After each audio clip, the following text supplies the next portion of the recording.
All right. Good evening, everybody. Welcome to everybody who is watching this on the VOD after the fact. This is a live stream, and I am basically here for 4 hours, kind of smashing a sphere around into a bunch of shapes and just playing around with, just shapes and figuring out, what we can make out of like kind of a chaotic situation.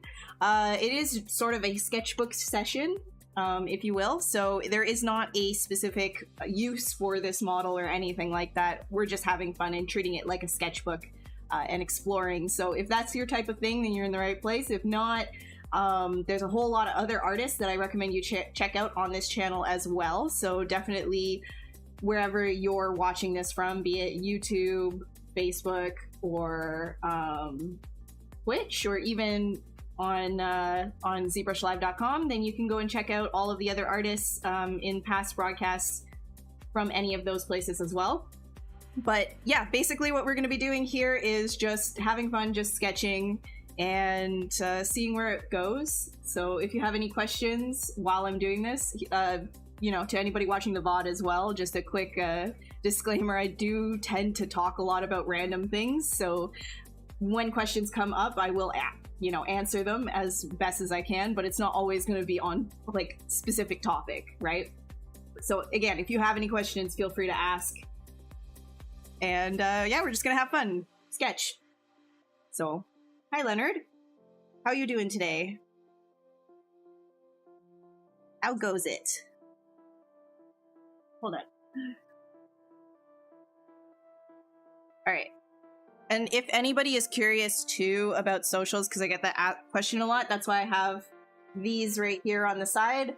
So my handle for Twitter is HeyACubed, Instagram is HeyACubed, ArtStation is ACubed, Twitch is ACubed, Facebook is ACubedArt because everything is taken. Hey Umer, hey Chris, hi Bubbles, burp, big burp. Big burp. Okay. Alright, skip until next. Thank you. Okay, what are we gonna make today? And a disclaimer too, I'm pretty tired today, so maybe a little bit slower than normal. We'll see. And I also like to use a lot of artifacts if you're new to these streams, so if it gets really like nasty and messy, it's okay too. So we're just gonna Dynamesh it afterwards anyways. Yeah, I'm having an alright day. How are you? Hope your day's doing good. Let me go back. Mask.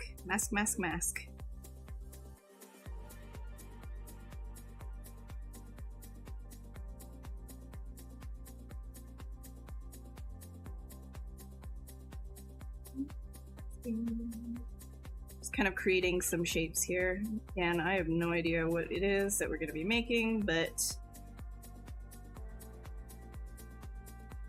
if you just want to have fun with some shapes, then it's the ideal way to go when you're sketching. Just pull things around, have fun.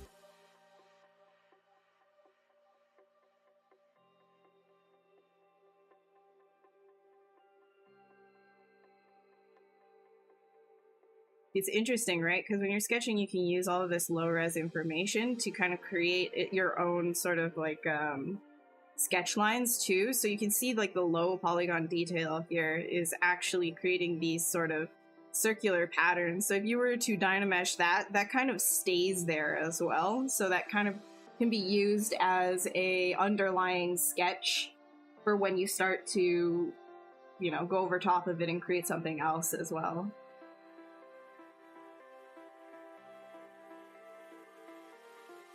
What's up, Jessica? How are you doing? Hey, Ralph. We're KG with those good questions. An insect with Triceratops armor. I know. It's fun to kind of play around this way because when you start pulling stuff around, even if you don't have much of a goal, it's sort of like cloud watching in a sense, but you're kind of controlling the direction of the clouds. You can see like anything that your brain comes up with. And we will grab some masks here.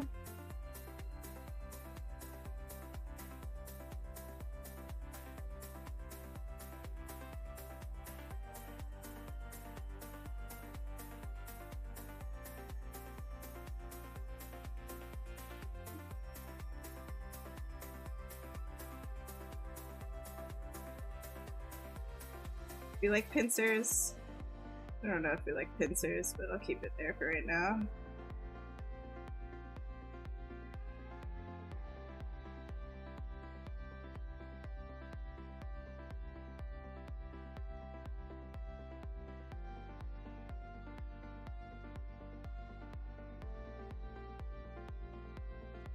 Cloud forming? Okay. See where you're going. See where you're going with that. This is a professional channel, sir. We have to be professional here. What's up, Minnie? When I asked the expert, you're about to attempt a wedding topper. Your nephew and his fiance wanted Corgis Incorporated. Should you start with Z-spheres? Honestly, Leonard, whatever makes you more comfortable. If Z-spheres are easier for you to control initially, then sure, why not? But when it comes to the final thing, I'm guessing that you're going to be 3D printing this. I'm not the expert on 3D printing. So you might want to maybe ask Ian 3D prints, Shane Olsen 3D prints, Tomas 3D prints. Actually, a lot of people on this channel 3D prints, so... A new enemy creature in the Halo universe. Another one. Another jackal. What's up, Mackie? What kind of pen tablet am I using? I'm using a Cintiq 22 HD. So I'm actually not sure if they're still selling these ones, because this is a kind of an older version, but it's a Wacom, whatever.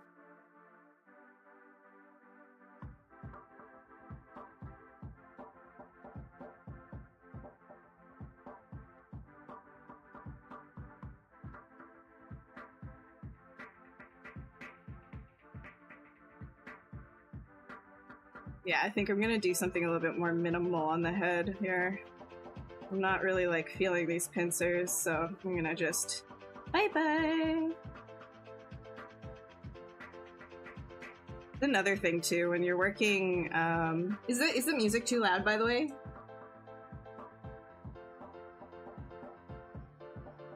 Whack 'em.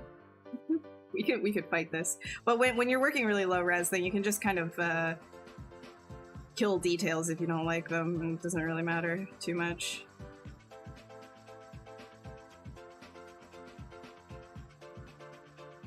See this. You can't even hear it, okay.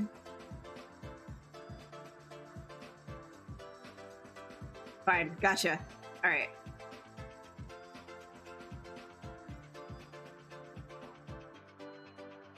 I'll do this.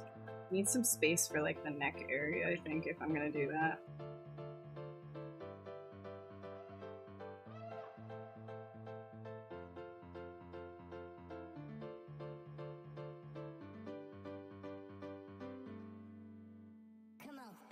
Pull that inwards.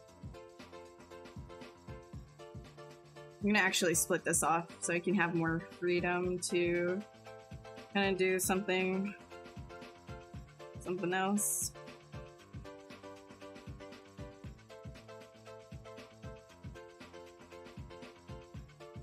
That.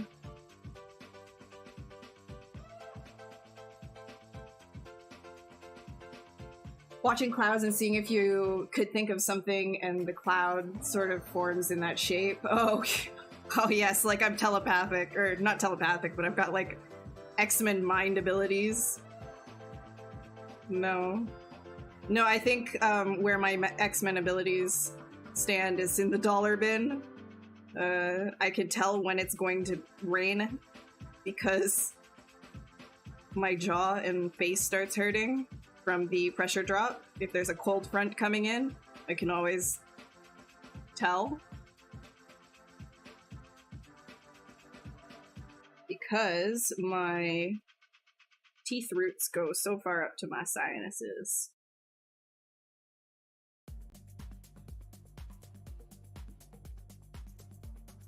I always know. That's my X-Men ability, not cloud forming. I can't just think of clouds and then all of a sudden they turn into that. That's not there.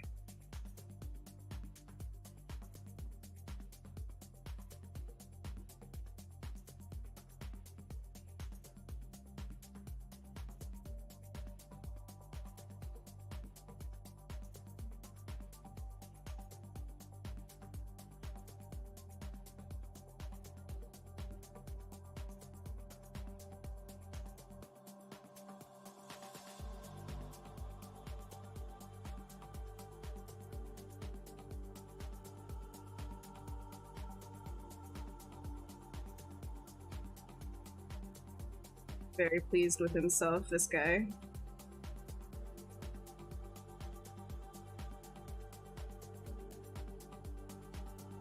Don't really know what that's gonna be, but we'll just keep it there for now. Let's see where it goes.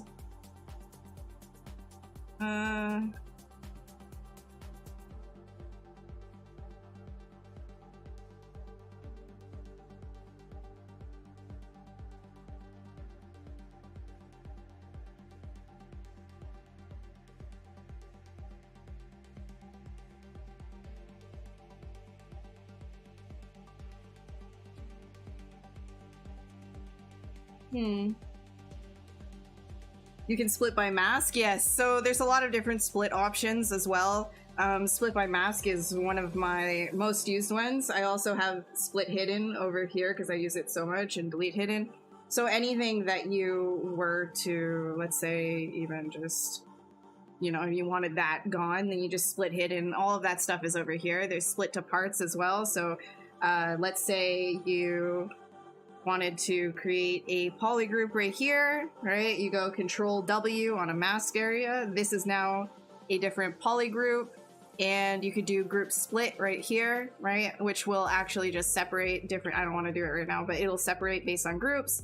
And if you had two parts, like two different pieces of geometry in here, like let's say I go IMM, right here, primitive, and then we just put in like some half spheres. Now he's got boobies. So now there's like different parts here, so you could do split to parts or similar parts. So similar parts will look at identical kind of like topology, and it will split these two pieces right here into their own group, right? Like this, so split to similar parts. And now it'll have just the two boobies by themselves, whereas like this one right here is its own group. But let's say, so if we were to go backwards, let's like delete this. And then here we put the two boobies again. And then we say split to parts and not similar parts, it will split all of them up. So now the two boobies are separate from themselves, right?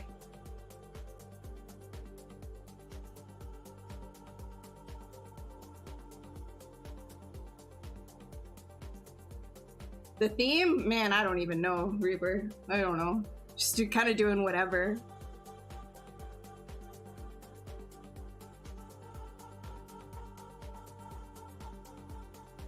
Oh yeah, the ZBrush Summit is happening, by the way, guys. ZBrush Summit is gonna be, what does Nightbox say? November 13th to 16th online. Pretty cool. Pretty cool. You're getting shroom vibes. Themes. Bruh. I don't want to come up with a theme yet. Just let it be. We'll figure it out.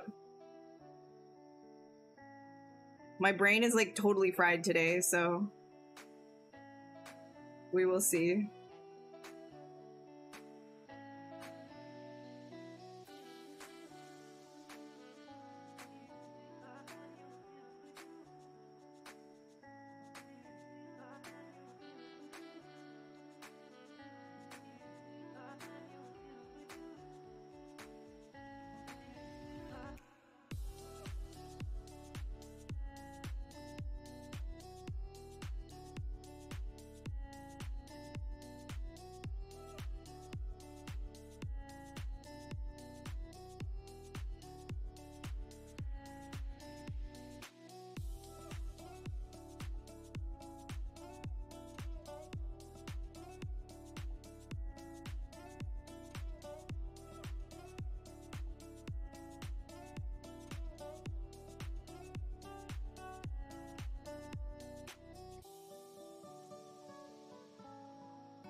I want to keep that straight.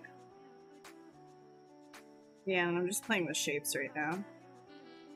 See if I can't find anything interesting. This guy.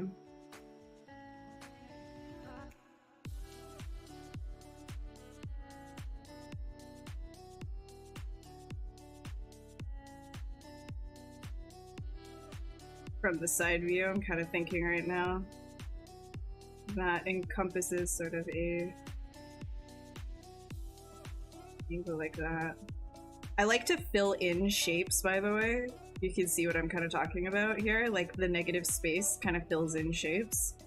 Really enjoy doing that.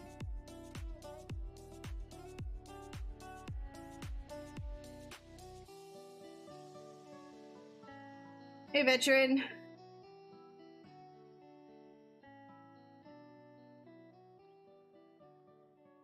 Warframe? Yeah, a little bit.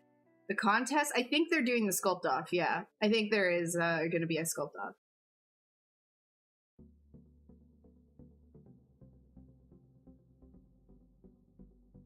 Does it 2016 Summit was what got you to go from 2D to 3D? That's awesome. Yeah. Oh yeah, Peter Koenig is really amazing. He uses really strong shapes too. I think one of my favorite ones that he's done is the you know, that red thing, you know, like the one with a very distinct crest and it's got like a bulbous body. I think that's like my favorite one from him.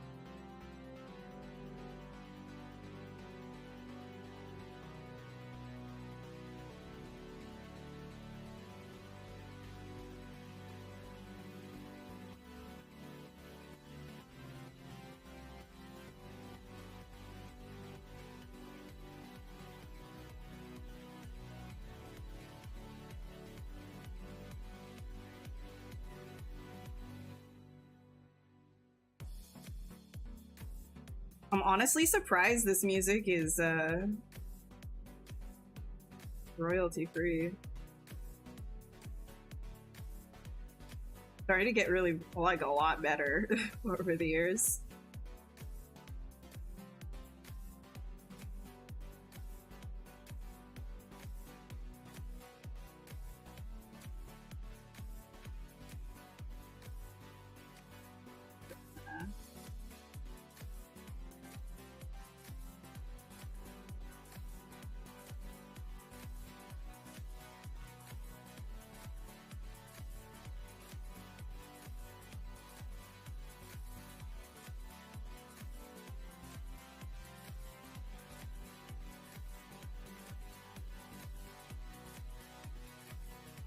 Oh, you can compete this year. I think anybody is allowed to compete in the ZBrush Summit sculpt off. Like if it's online, then it's like open to everybody, you know? Just like the other year. Or the other years. I don't know when they're opening the registration or if it's already open though. I haven't looked into it. Wiki. Let's see here. What else do we want to do for this dude?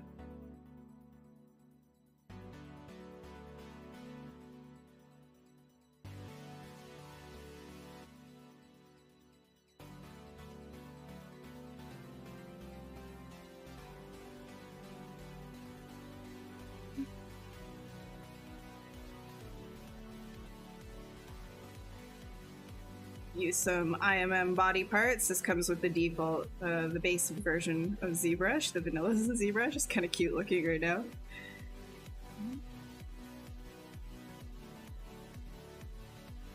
And edit these.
Maybe get his ribs showing through here.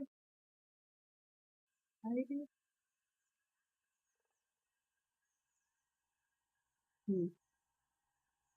Yes, it is. It is Ashley Sketches and is quite tired and a little bit quiet time.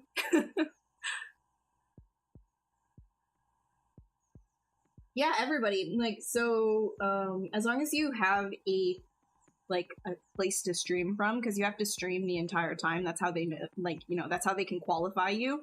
So as long as, like, you have, like, a YouTube account where you can just stream from, or even a Twitch account, then when you register, you give them whatever it is that you're going to be using to stream on, and they basically will keep that. And you put your title as something specific or whatever, so that they can actually review it and make sure that you're not, like, you know, cheating by making something ahead of time or whatever, because you have to kind of do everything from scratch, right, with the vanilla ZBrush basically. And you have 3 hours to basically make something, whatever the theme is that they give you ahead of time. So you have time to think about what you're going to do and how you're going to do it, but you can't prepare anything beforehand. You know what I mean?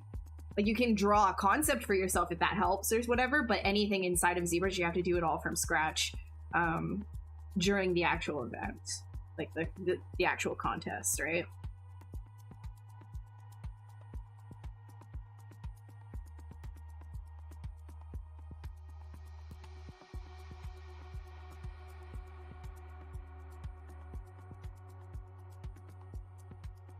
Hey, what's up?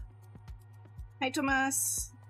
Or Thomas, sorry, I'm so used to saying Thomas because of Thomas. Every time I see Thomas, I'm like, is it Thomas or is it Thomas?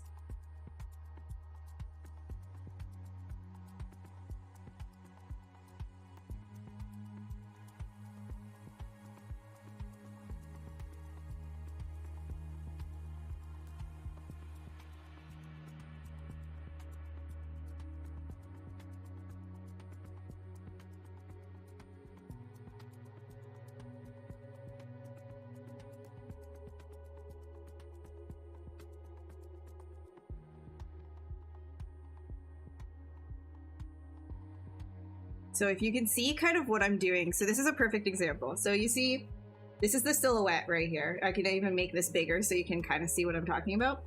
So right now, even with this, basically I moved this from being a smaller shape to a larger one that encompassed this entire area. And now I'm using that to kind of think, well, I kind of want to make like a circle that has all of these negative spaces here, but the overall silhouette still says circle, which is why I also kind of pulled that out, because now it's rounding out that shape, right? You can see how I'm rounding out that kind of like circular silhouette.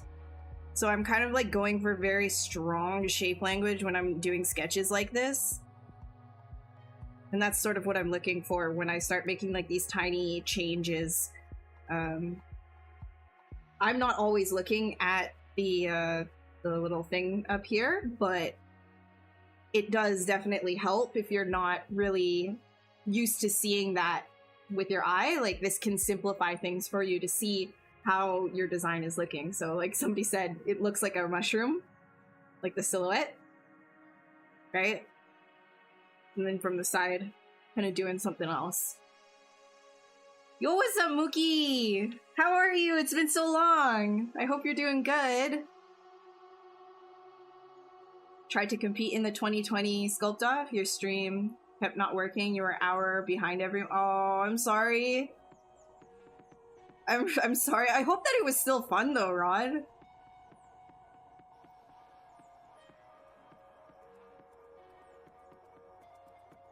Oh, I know. It's been so long. Aw, love you too, girl. And I'll always cherish our D&D memories together. Hope maybe we can play something like that again.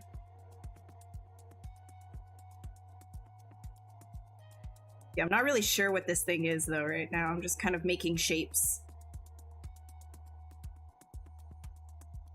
We will figure it out.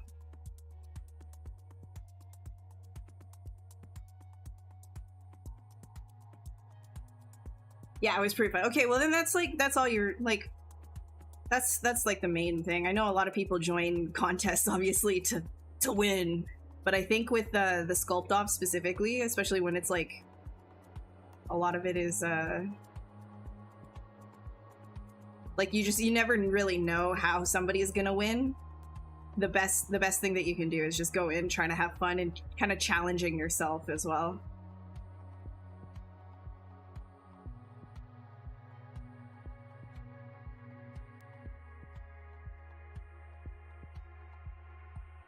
Wait, this doesn't make sense. What am I doing here? Do I want to have... Yeah, okay. I'm gonna really push forward his clavicles then. Clavicles will be sticking out like this. That will be here. There. Oh, talk about gamer neck. Plays too much League.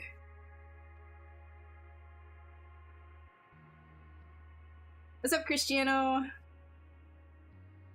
Hi, Cakester. A queen bee. But this is Beyonce? You miss them so much, and we're always... Yeah, I know, yeah. Nyla is still going strong, though. That's amazing. She was such a sweet little baker. It's sad that we never got to explore her character in the campaigns that we were in. I feel like everything ended too quick. That's okay.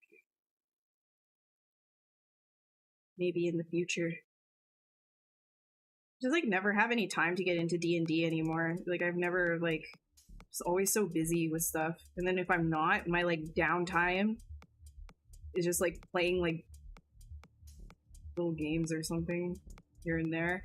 I recently picked up For the King because it's like it's got that, it kind of itches that scratch without being too like, you don't have to dedicate like you do with D&D, like, you know, an entire campaign sort of thing, but you can still do that like adventure with people a little bit anyways.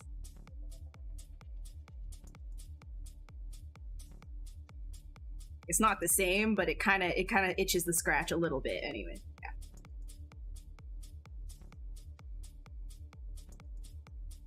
When you eat 30 to 40 olives, you saw me like that tweet, didn't you?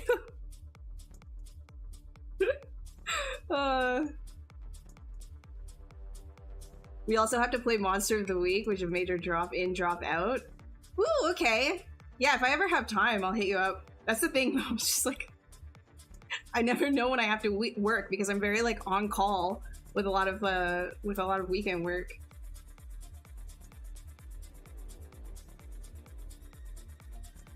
Thanks, Gats. When you sketch, do you gather up references first or do you work freehand? Also, do you have any recommendations where to find concepts to sculpt from?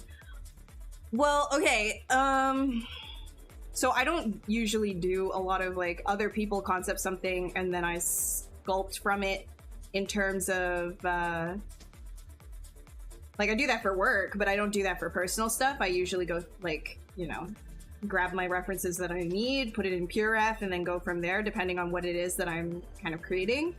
When it comes to these streams, though, specifically, I'm doing everything freehand. I have nothing on my monitors to say that I have a reference open, which is, you know, if I find a direction that I like, I'll obviously Google something just to help me out, like, you know, make it better, basically, because reference is king, but usually when I'm sketching, like, and I have no thoughts in my brain and nothing, it's a hollow, empty echoing up here, then I will just do it like this, and I'll just work from shapes and see where that goes, and then build off from there, because then it kind of like you're creating your own inspiration by doing that, right?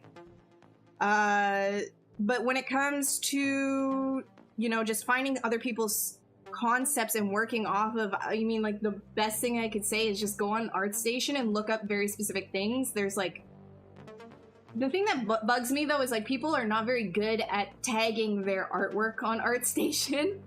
I find that's very strange, right? Because some people just don't put any tags at all, and it's like, well, what are you doing for your discoverability, right? But if you kind of like look up different like stylized stuff, or you have, you know, maybe you want to make something in a specific style, type in that style, you might find something. And usually if it's just for practice, like whatever, but if you're gonna post it online, there's like etiquette that goes into that, right? Like you're gonna want to maybe ask the artist if it's okay that you do this, because it might be something for their own IP, it might be something that's like copyrighted or whatever, right? So you're gonna want to probably, you know, ask the artist. They might not be okay with it. Most are, from what I've seen, but I do know that there have been circumstances where people get into heated issues with other artists because of things like this, like 2D versus 3D artists. They can have clashes. So if you want to be safe about everything,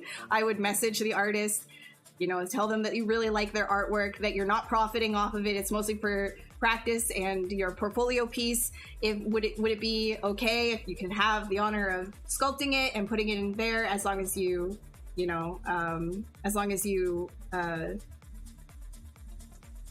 credit the original artist at the end as well, right? But for me, like I just kind of don't do that, and I come up with my own stuff because it's a good thing to practice your design skills if you're trying to be a designer, you know? So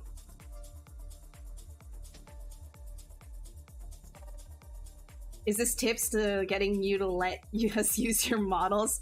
I have not uploaded any of my models because they're a mess, dude. You wouldn't be able to use any of them. They're just sketches.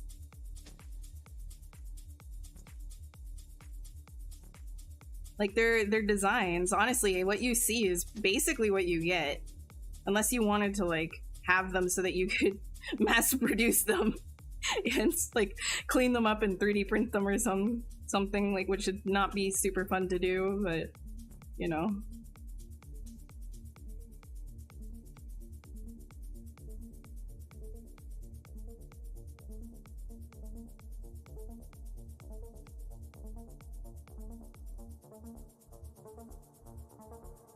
Oh yeah, PureF is basically like if you need a whole bunch of reference on screen, you can drag images into one single document, and now all of a sudden you can just move it around like super easy on screen.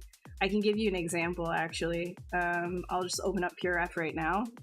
I'll do a quick like load scene, let's say, I'll just open up my Attack on Titan one really quick. And I'll share screen and I'll show you how that works. It'll load up. We got some like bodybuilders and stuff like that in here, but wait, let's see. Screen. Have to add another display.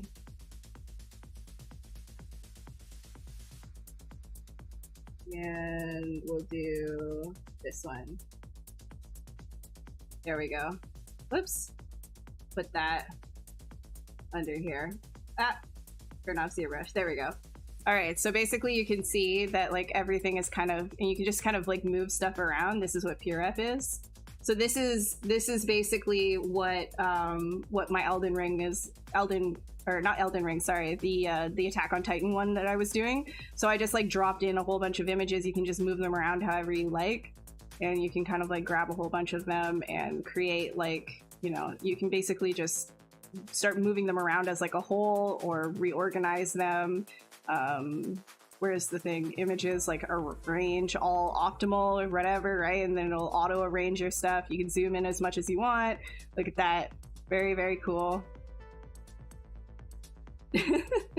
Right? So PureF is very, very useful. You can even put down notes, you know, you can type blah blah blah blah blah, make that really big if you want, and start labeling stuff. So it's very useful. Highly recommend PureF for all of that stuff.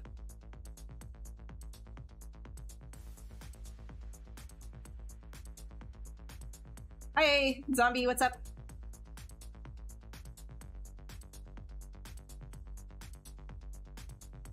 How do you get hired to do high poly sculpts for a living?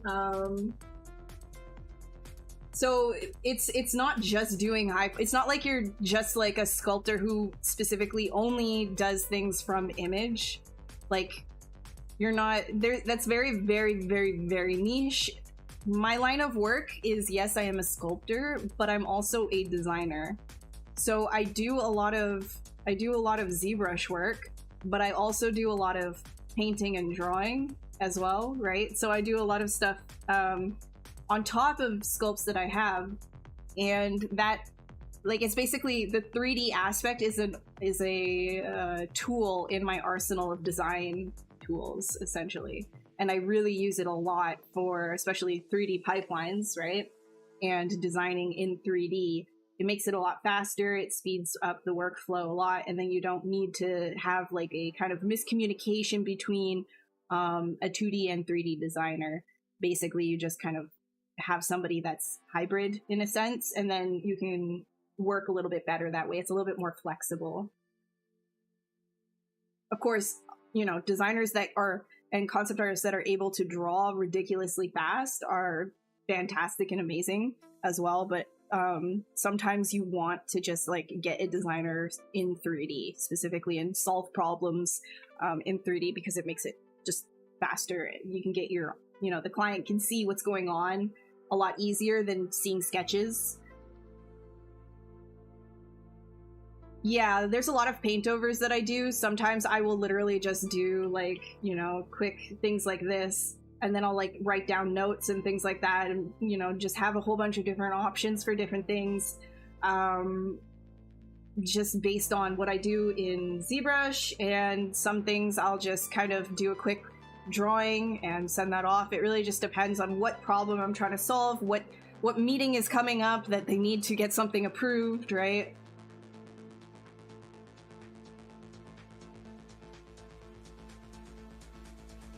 My sculpts are not better than the ancient Roman sculptors. Well, actually, no, hold on, wait, some of them. The ones that they stole from the Greeks, though, those were very good. But some of them, though, before they really learned from the Greeks, that was,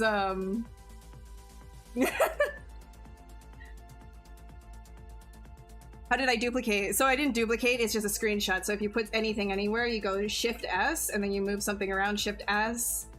You know, you can move it around again, Shift S. Right?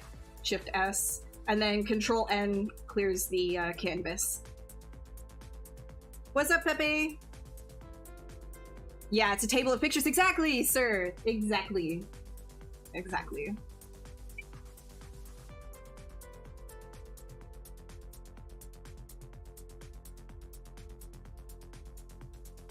But wait, hold on. I don't know if I don't remember the names of specific sculptures. There's some of them that are pretty... Hold on. Ancient Roman sculpture, pre-Greece. I don't know if I can find some of this stuff.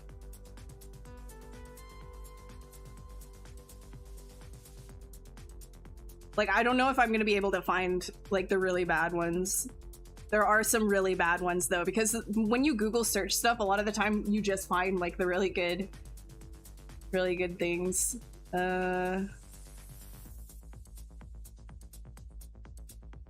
So annoying, too, because I learned about it in art history and I just forget the names of everything. Whatever.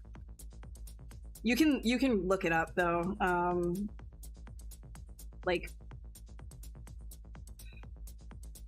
it would help if I actually gave you the name, but I can't remember the names of stuff. So, apologies.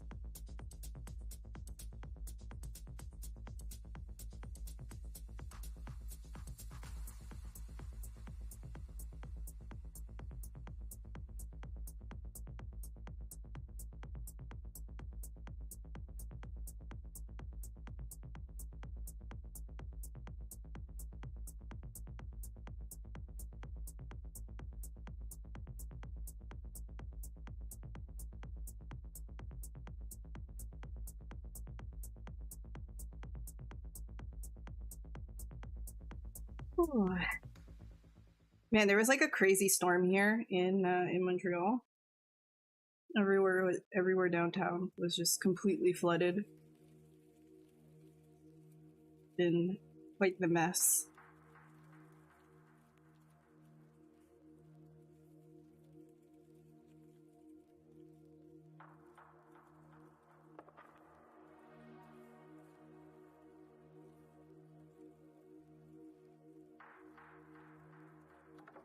Yeah, sorry. I know. I'm saying, oh, it's so funny. These sculptures are so bad. I don't even have the names of them. It's very frustrating. Like, I don't remember the time period. Okay, thanks, Leonard. Yeah, because like I know they were really bad. I just can't remember what time period it was. Like, they went through like a really rough art period. No, Mackie, I only know how to read French. I am, like, spoken French is different from written French. It's very frustrating, so I get by, but I'm not very, well-versed. I admire anybody who has that much, like, that capacity to learn so many languages, honestly. The people that live here, they amaze me every single day, being able to speak so many languages. Like, I feel so bad. I'm also like a hermit, right? So I don't really like go out and socialize a lot, which would naturally help with learning language, like how to speak a language anyways. Oh well. But I'm always just in my room working, so.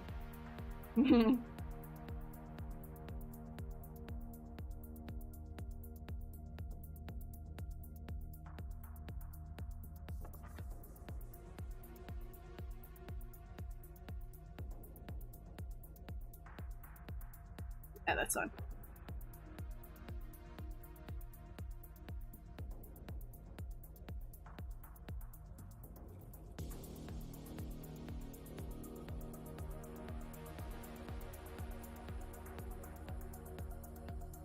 What's it? I'm drinking coffee right now because I'm super tired. Did I advertise myself as a concept artist when you're applying for jobs? You remember saying that you're a maquette artist. Yeah, I know. So the thing is, like, that's what is a struggle for me, is like telling people what I am, because I'm just an artist, you know. I just do what I need to do for whatever job. Right now I'm doing biz dev stuff for Spin Master. I've been there I've been there on contract for a while. You know, and then doing contracts with other things at the same time as well. But Spin Master has been like a long time, like, reoccurring contract.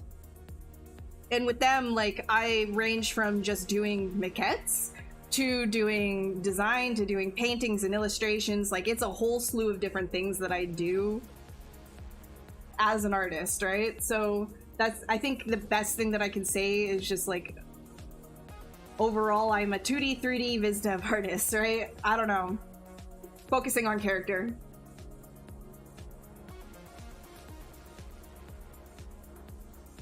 Shane Olsen said I was a prodigy with ZBrush and learned mastered in 3 hours? What? What? Okay. Okay, Shane. Relax. Relax. What? No, I learned it while I was in school. I was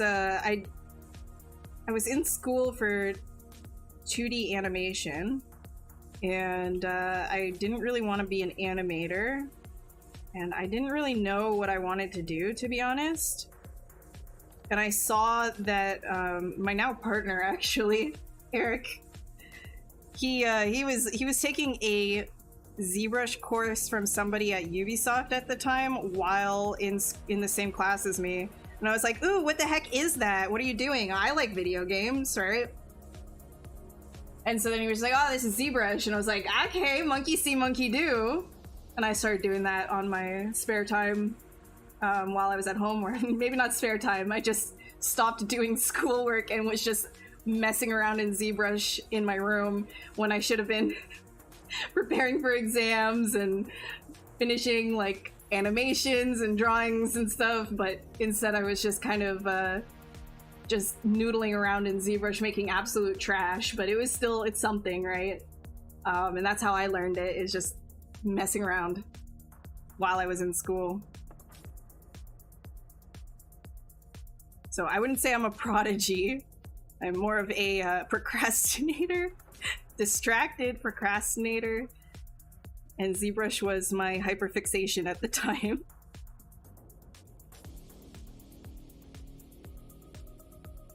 And it kind of turned into a career, so you know.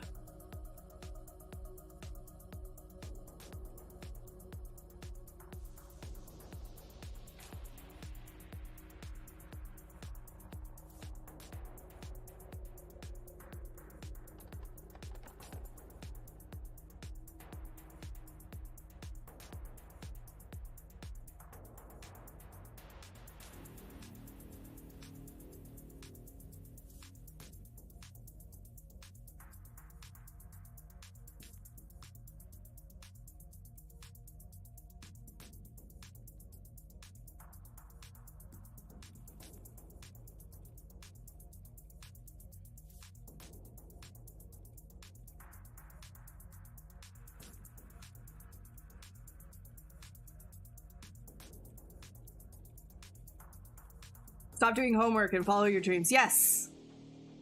But also remember, I'm very much an artsy fartsy hippy dippy kind of girl. So I'm very much like I will just kind of do what I want to do. I have struggled for that, but you know, at the end of the day, I think it's important to follow what it is that you like doing.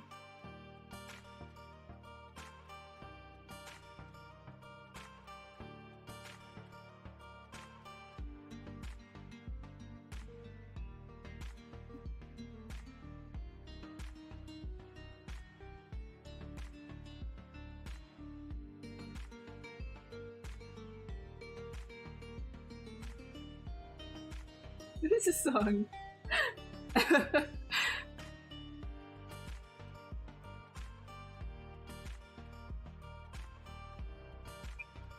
A VTuber avatar, yeah, right?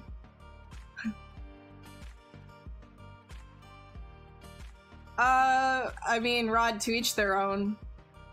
To each their own. There's also different dialects of French, though. No, I don't work for anyone in Montreal. I'm a freelance artist for everybody who's outside of Montreal. I just live here because my partner is the lead on Dead by Daylight. And that's in Montreal.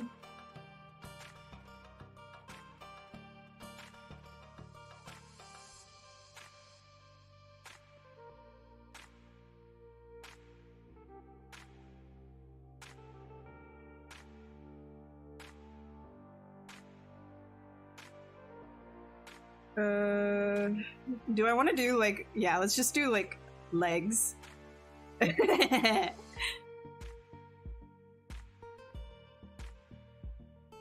Every single time. Woo! Pirouette? Dance. Dance.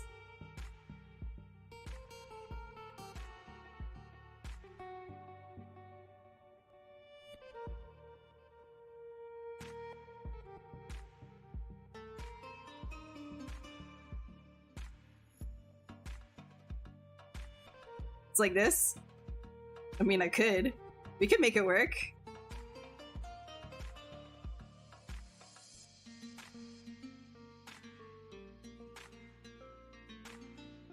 We can make this work.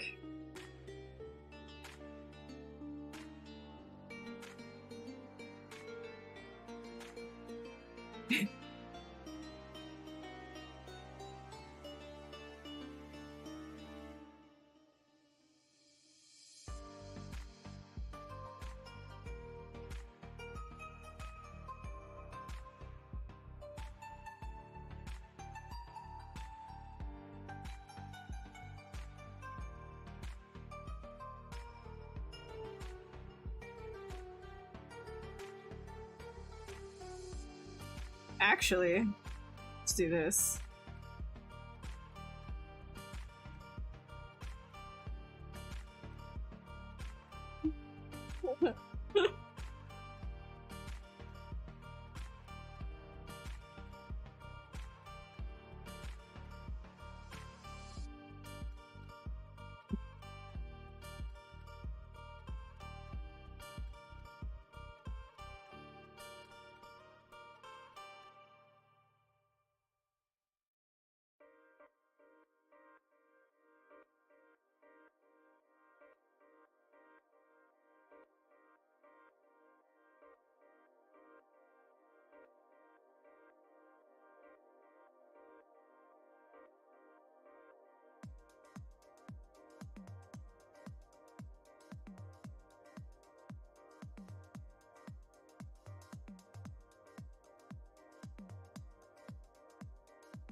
Yeah.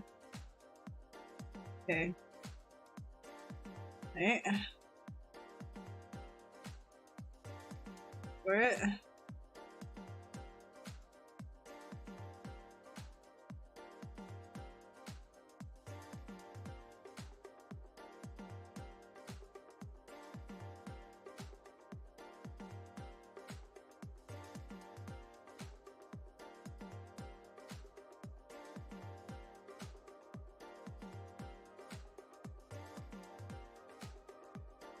Okay. Pretzel boy.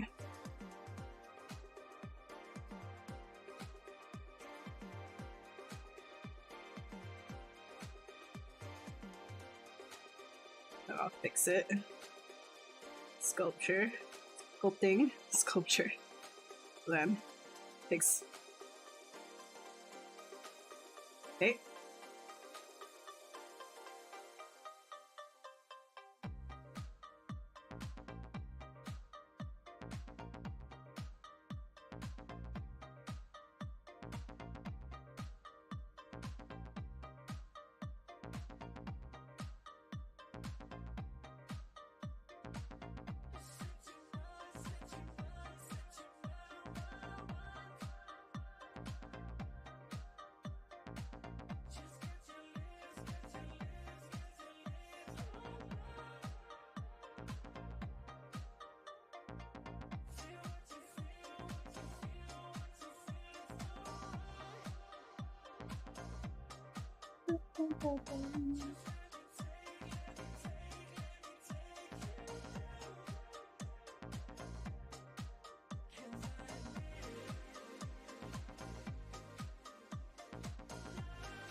Hey.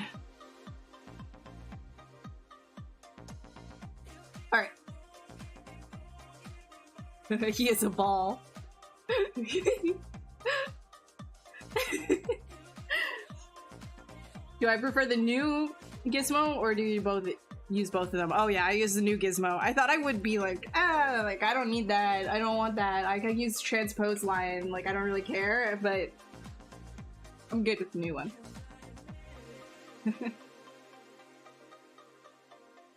From Etruscan, the Etruscan period. Yeah, before the Greek influence. Wait, hold on. Let me just see if I can... Wait, now I want to see.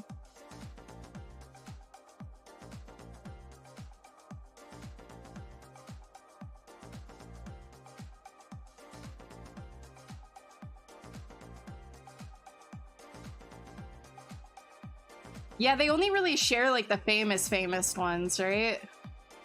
Which is really... Oh, I love this. Yeah, some of them are... Some of these are great.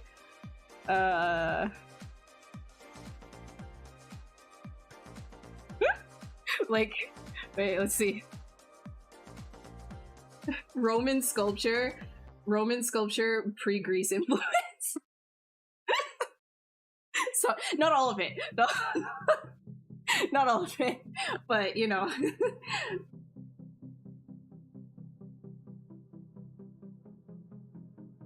That's me doing a jump in someone's pool. Hell yeah, dude. Get in there, cannonball, butt slam it. How do I hold my pen? Wondering what's proper technique to fight carpal tunnel. So I use my shoulder a lot. You'll see me working actually, and also from my elbow, and like bigger movements. Like if I'm moving around on the screen, you can see me actually using my full shoulder. When it comes to like just using your wrist, I think that that's where you're gonna have a lot of issues. Don't hold your pen like, don't do this, right? Because then you're gonna be doing a lot of motion like that. Don't gorilla fist your pen, right? Like, so you've got, sorry for my nasty nails, but you do right on your middle finger and then hold with your finger on the buttons, and then you hold it like this, right? Right, like this. Very light. So you should not be like gripping like this. This will cause you a lot of pain. Very light. Very light. And then you work like that. Right? That's sort of like you want to have the bottom of your hand gliding against the screen, and you want to be working very, very lightly. If you push really hard and you're holding like this, you're gonna feel a lot more pain a lot quicker. So you want to try practicing even using your ring finger like this to hold it there and kind of working. Another thing that helps you with gesture as well, this is coming from somebody who worked traditionally first before getting into 3D, which I think also kind of helps me, you know, build up my arm muscles specifically to be tuned to this stuff, is when you're drafting, holding your pencil really high up like this, very effortlessly. Hold your pencil effortlessly and use your whole arm while you're drafting, and you'll start to learn how to move your arm better in a more effortless fashion and not using every single small muscle and tensing. I find it'll also, if you're doing it lightly, right, you're not going to wear through your nibs, you're not going to create these intense grooves. Like if you're working on a Wacom on your desk, like a desktop, not a screen one, you're not going to create intense grooves if you learn how to hold your pencil really lightly. It can be frustrating at first, right? Especially if you're trying to get your lines right, if you're trying to get anything right, you're going to want to hold it harder because you're going to be like, that's how I get more control. No. Opt for like a lazy mouse or something, because it's going to be better for you in the long run. Yeah, you can rest it against the ring finger, whatever is better for you and your control. Like even if you were to do this, right? But make sure that it's really light. You don't want to be holding it like this, like a claw, light, right? So you can kind of see how I'm like moving around, right? So you can kind of see how like even my pinky finger is kind of like holding things around, and I just move like this. Like I'm usually not like do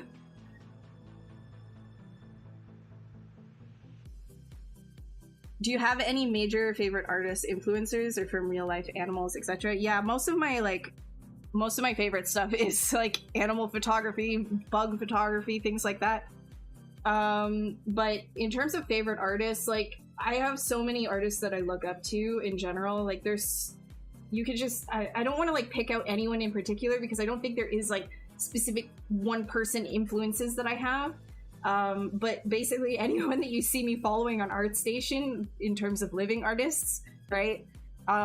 Dead artists, I mean, like lots. But again, I'm really bad at like picking up names right now, but I came from traditional artwork or traditional painting, and I can talk, but I was a traditional artist first, and so went to school learning like how to paint and draw and things like that. So a lot of you know, learning about famous old painters and art history and things came into play with that as well. But remembering specific names, especially when you look at so many artists on the daily, it's pretty hard. I'm not very good with like language in general. That's like the weak part of my brain is language. So like names and everything, always been garbage at it.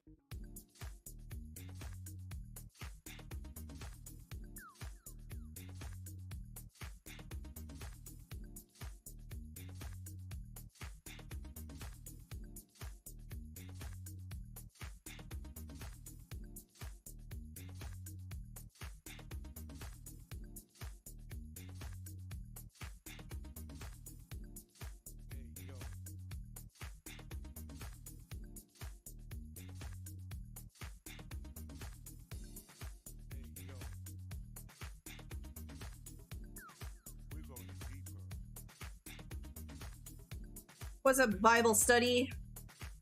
Yeah, I know, he's just grabbing himself.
The Roman sculpture looks like Astroport.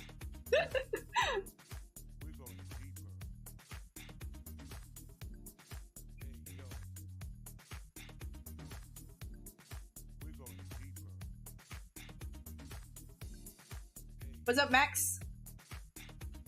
Any inside scoop on new ZBrush features, updates, and stuff? No, I'm completely out of the loop with that stuff. If I were in the loop, then I would be under NDA for like working on a beta or something like that. But I'm not in any beta testing or anything like that this year, so no clue. I'm as knowledgeable as you guys on this topic, so we will see. Probably, I'm assuming we will see something during the summit in November.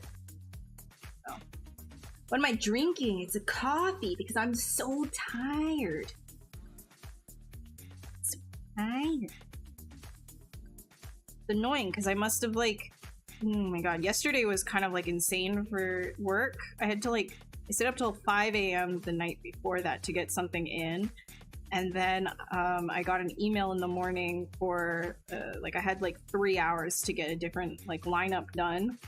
And so I had to like bolt out of bed and run to my PC.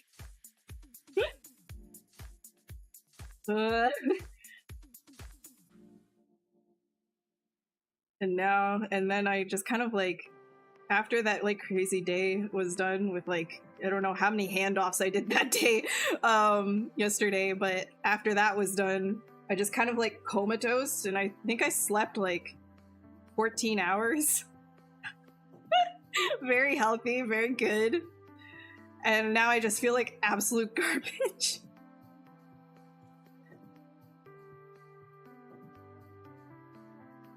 I'm drinking a night coffee because that's gonna make it better. That's sarcasm, by the way. I know it won't.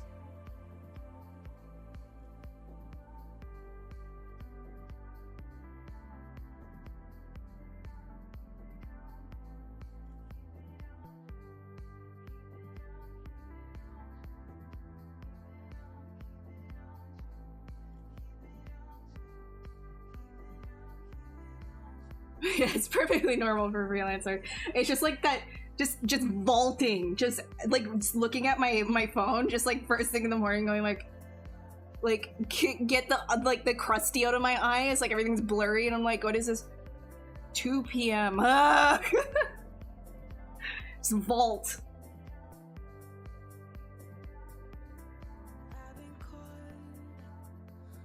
Yeah, I understand that, Dom. It's ridiculous. Yeah, that's a little weird, Mage. Just like a little strange. Just a little bit. No stupid questions, Olivier. Or Olivier, sorry. You did blocking of a character in ZBrush. Now, when it's time to Dynamesh, you lose all your details of your mouse. You try everything, checking form and stuff. Yeah, so basically after you before you ZRemesh and you've got your original Dynamesh character, you're gonna want to duplicate that, right? The high poly, duplicate that, and then ZRemesh the duplicate. Subdivide it up a whole bunch, just maybe as much as you need to get that same detail from the original back, and then reproject. So reproject is down here in project, and you're gonna want to start playing around. You can use masking to help you out too, specifically with the mouth if you're having issues. And the distance here is how far it's going to scan off of your model for information changes, basically. So you're going to want to reproject details from the higher res Dynamesh down to the lower res that you have with subdivisions. So your subdivisions are going to be what actually holds the detail. When you have lower resolution, you're not going to be able to have that high detail, but the subdivisions on your ZRemeshed model will be able to capture that anyway. So you're going to want to reproject all of that. So look up in Z Classroom, actually. Let me get you a resource.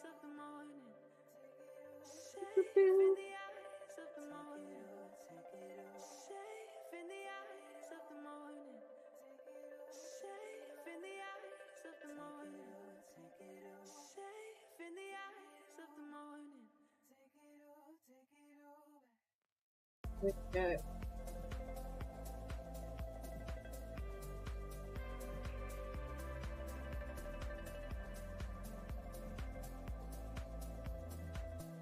Anyways, hold on, let me just like grab. Here's Z Classroom can help you with learning this kind of stuff. Yeah, and then there's Ask ZBrush as well.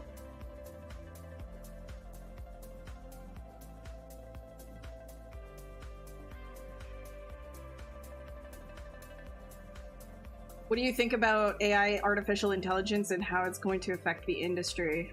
Man, that's like an entire bag.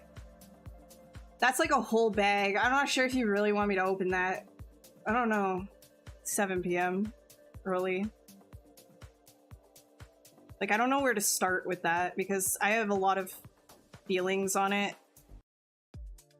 Just in AI in general, I'm not even talking about specifically just the art aspect of it, but a lot of it comes down to concerns with ethics, and not everybody wants to hear ethics talks, which is silly in my opinion, but you know, people are people.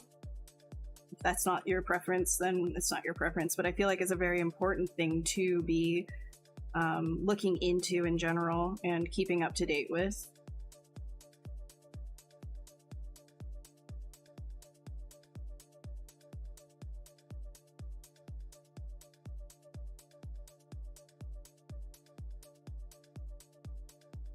I mean, somewhat, right? Because I have like I could rant for hours. Well, not rant, but I could discuss this for hours, and I just don't really know if people want that right now, especially since like we want to be kind of chilling out, and that to me is not a chill topic. I get very passionate about it, so I'm not quite sure people would like that. If I were on my own channel, then I could go off as much as I want, but there's like a very wide audience here, and I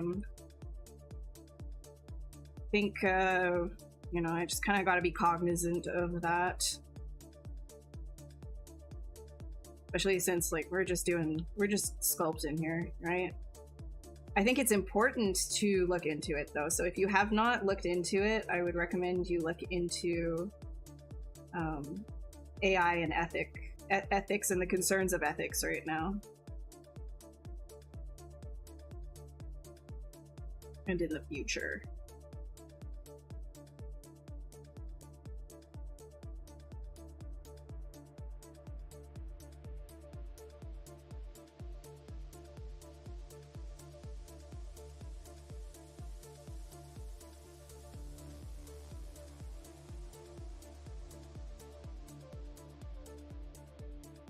Yeah, but unfortunately, Max, I think that in itself will be one of the last things to show up. AI Retoppo would be great, but I don't think that that's going to be something that will show up quickly.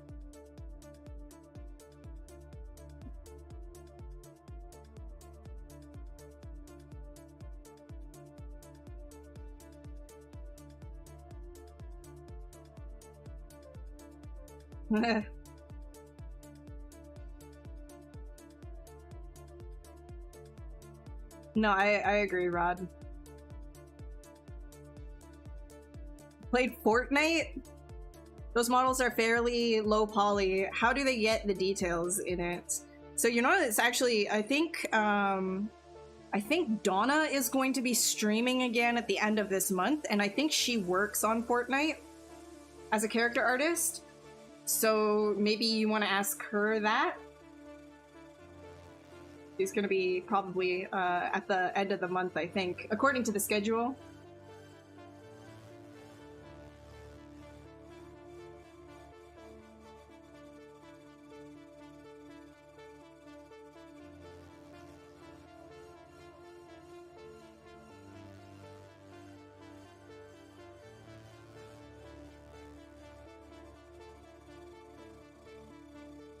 Well, the thing is, yeah, okay. I don't want to get into this bag again because, like, we have a we have a very wide audience, and it would require a lot of setup to talk about this properly.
Trying to make sure that the bone itself, like the underlying bone, would be straight, and then it branches, like it'll do like a sharp like turn, but the bone itself underneath has to be like a straight shot, and then all the muscles wrap around that. So that's why I'm just adjusting right here.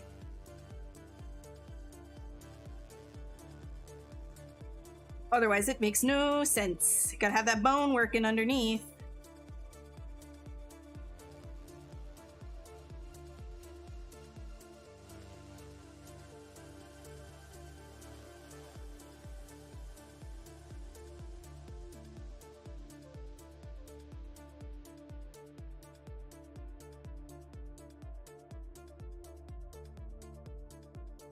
Like, okay, if you're interested in some of the things that I think about the AI stuff, I've been retweeting a lot of different people talking about it on my Twitter, if you're interested in that, and I would recommend reading through a lot of it too to better understand sort of where the ethics lie. Some of it is pretty harsh, right? Like the language being used is pretty inflammatory, but if you can kind of just look past that, you can see a lot of the underlying like issues, I guess, that are happening right now in regards to AI, fair use, taking advantage of different things. Like automation is great and everything, and I think that AI is fantastic as an overall like subject, a theory, you know, an idea, something to implement. It is great, but in the world that we live in and the way that it's implemented without addressing the human aspect of things and what the ramifications of certain tools are, I feel like that's a disservice to humanity as a whole, and it needs a balancing act, because we can't really do exactly what we're doing right now. But I will give you my Twitter if you want to see some of the stuff. You can just like scroll down. Some of it's like nonsense, some of it is like, I have some tweets there if you're interested in that. Otherwise, I don't really want to get into it too much because I'm going to like start flaming a conversation that I think would be a little bit too intense for, one, how I'm feeling right now, and like two, the Pixelogic channel. Like if it were mine, I could kind of go off on a lot of things that are going on right now, but I don't really want to do that here, especially since some of it is political, and yeah, I don't want to start.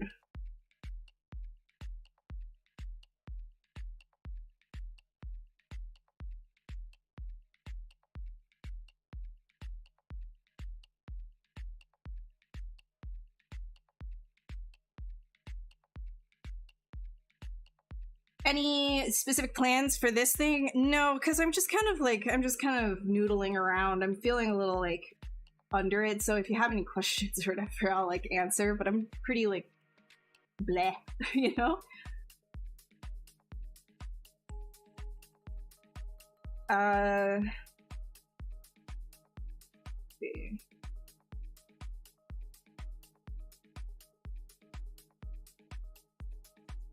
What's it been like streaming for Pixelogic, and do you have to be an established professional to become a streamer for them? When I first started, I was actually like only in, like I had only been a junior character artist for maybe like 3 or 4 months at that time. So I wasn't like established, if you know what I mean. Like I was basically breakthrough in the industry. I just gotten out of school and I had just started. So if that's, you know, if that's something you want to try, like you can absolutely apply and then show them what you do, right?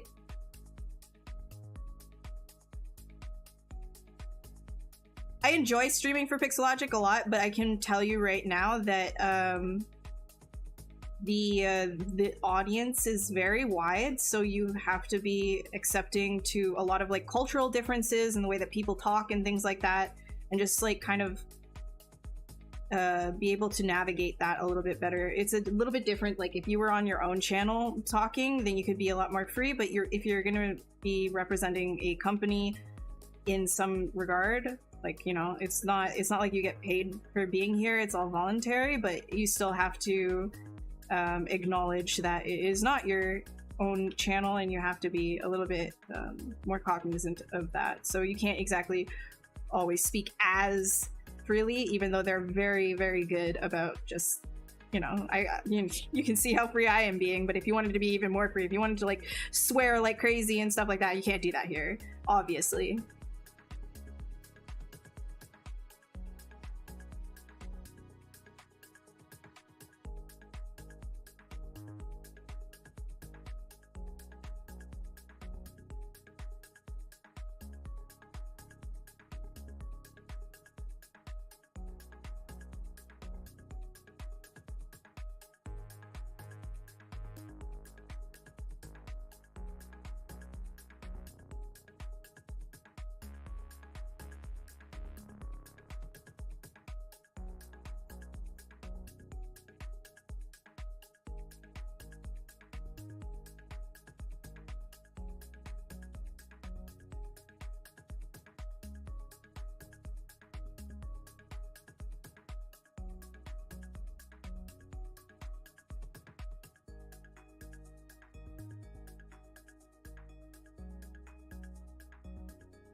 No, there's no. This is all voluntary.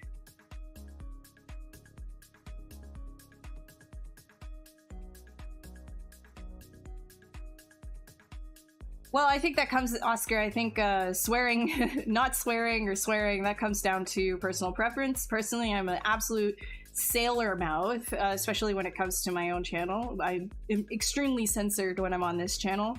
So if you were to see my personal streams, it's a 180 because of how much I kind of just hold in what I want to say a lot of the times. The Walt Disney art thing, where he did test and found that there's 4 different types of artists: detailed artists, abstract artists, and forget that. Really? I have no idea.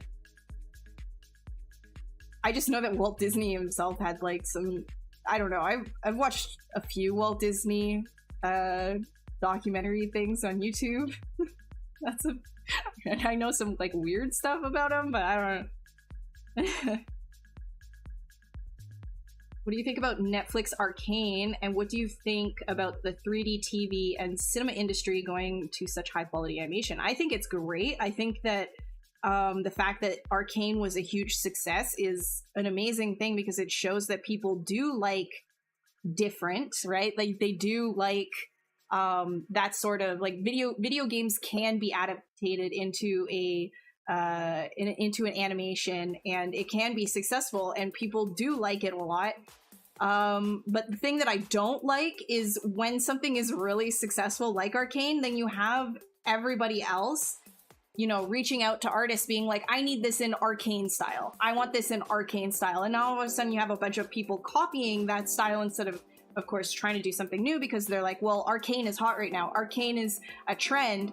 And when you're more of like the artist that wants to explore different ideas than adhering to one specific thing over and over and over and over again, it's like we had different trends, right? Like at one point, you know, in video games, for example, even when Overwatch and their cinematics came out, everybody was like, oh, they're doing it in the Pixar style. Everybody wants to do Pixar style, Pixar style, Pixar style, right?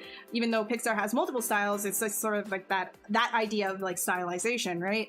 And so, and then that becomes a trend, and then everybody does that. That personally I find is annoying, and it gets tiresome and worn out, right? So unfortunately, I feel like the Arcane sort of like painterly style is going to be worn out at some point. Same with like the Spider-Man movie that came out from Sony. Like they had their like they did really well with the stylization of that, and then you had a whole bunch of copycats, right? Which is, again, it's fine. It wears it out really quickly for the general person.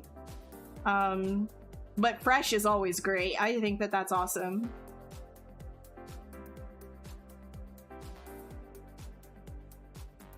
How many people are cheating? Okay, I don't want to get into that. You had to switch back to the Intuos again? Your Cintiq is killing your neck? Oh, I'm so sorry. Try working with it a little bit higher up as well. But yeah, if you're like hunched like this, that's no good. You're like, it's best to kind of be always like looking up and taking breaks from what you're doing. Hi, Lay. Yeah, I'm sorry, my personal I know I haven't had time. I had to switch back to the, nope, got that one. Did you use a lot of Z Classroom to learn ZBrush? I actually didn't. I don't remember. Like, I kind of just like would Google things and YouTube, like on YouTube and Google, like as I needed them when I first started learning ZBrush. A lot of it kind of was just like, okay, well, what is the high poly to low poly workflow? I had no idea when I first started, and so I would just Google that, right? But yeah, ZBrush, the Z Classroom is incredibly useful, so you can definitely use that. And then another thing too, when you're in ZBrush, is holding control and hovering over things will give you tooltips, which will explain what all of this stuff is, right? And if that doesn't help, then there's always hashtag Ask ZBrush, which is, well, there you go, Nightbot is dropping it. And you can just kind of like, you know, check out all of the Ask ZBrush videos. They've basically answered every question that can be asked about ZBrush, so, and there's a video about it.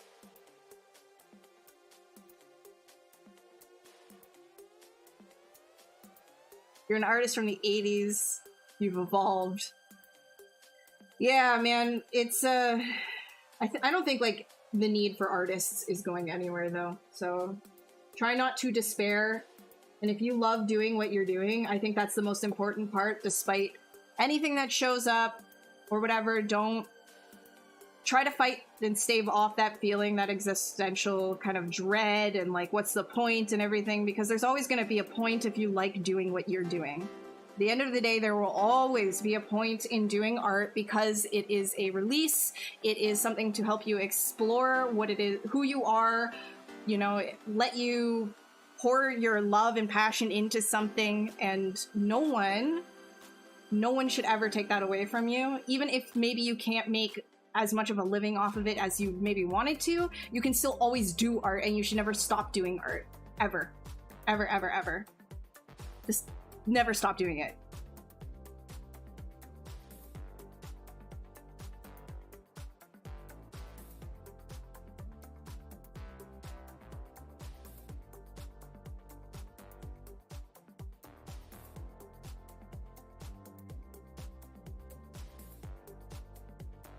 Okay, let's what am I gonna do here?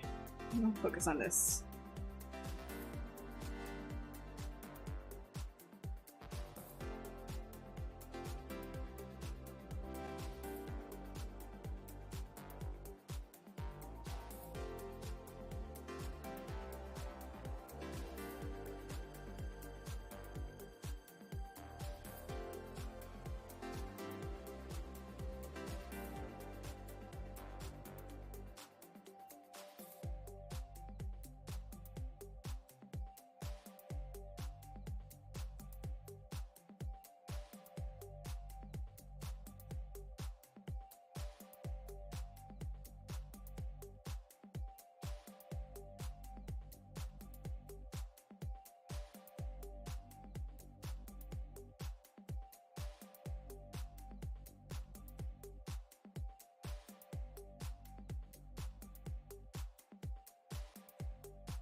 Hey Lay, I'm really sorry. I cannot read what you're typing. I unfortunately only know English.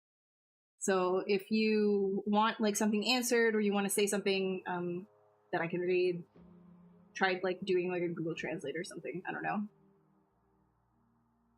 Yo, he's being rude. Sick, dude.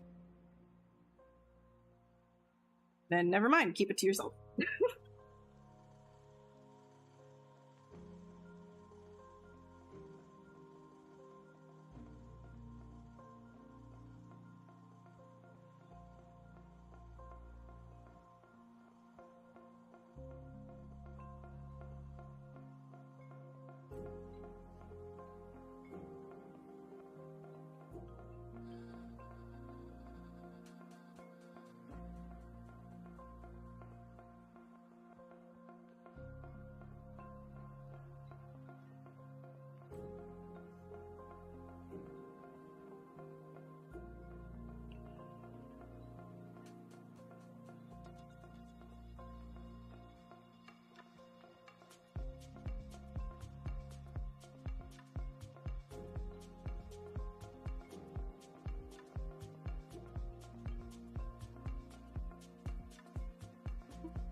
Yeah. Yeah, he's kind of he's got a little bit of like cute chill vibes.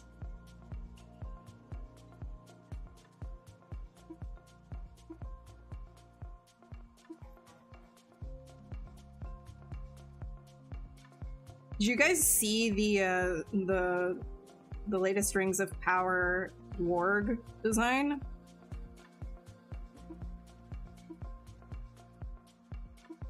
Because that's like, okay, so overall I think like the warg in Rings of Power is like, it really threw me off. Like while I was watching it, I actually laughed because it was not like, I couldn't take it seriously. I wasn't scared or anything like that when I saw it. It was actually just kind of goofy.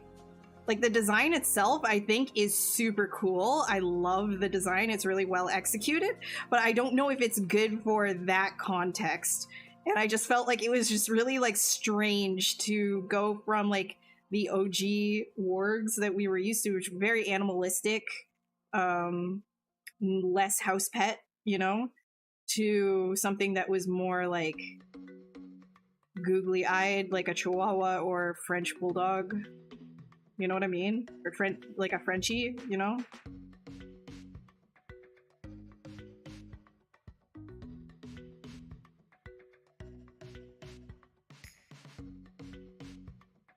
Like there was something like weird, like, because I like weird designs, right? Like I like things that really stand out, but that in particular, like I just felt like the concept itself would stand really well on its own. I don't like this. Like the concept itself would stand really well on its own and probably look really sick as like a sculpt. But now I'm just like wondering, like, I don't know if there was like any way to make it less jarring in the actual show, because that to me like was really odd. I don't know if anybody else felt the same. Because like, I don't think it's not bad CG. I think that that's just language of like, I don't really understand how to say the art direction felt weird. Like you can think that the art direction felt weird, that's fine, but it wasn't bad. It was really well done. I mean, like some shots it didn't integrate as well, and I feel like the movement in certain areas were a little bit strange, but overall the model itself was like it was good. It was a good warg, but it didn't feel like a warg, right? Like I felt like the direction was so strange. Hi, Violet. Looks like the dog from The Mask. Wait. Does it really? Wait, what's the dog from The Mask look like?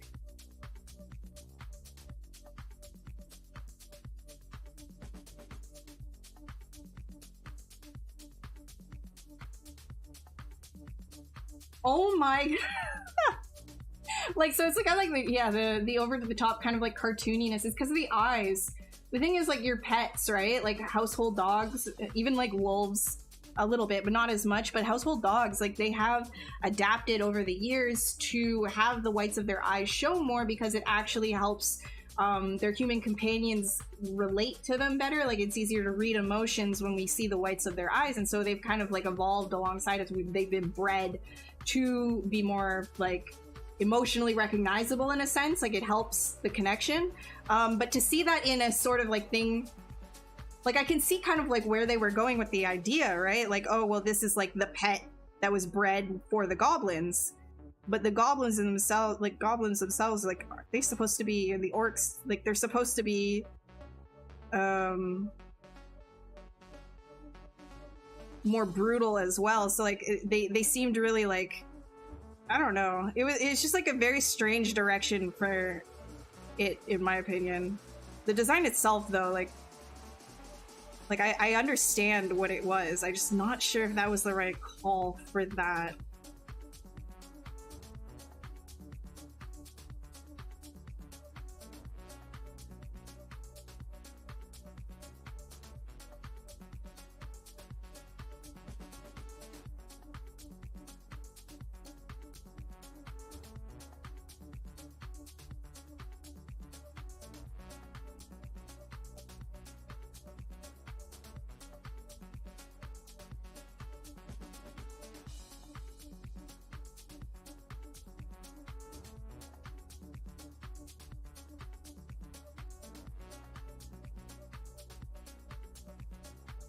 CGI hate thrown at She-Hulk.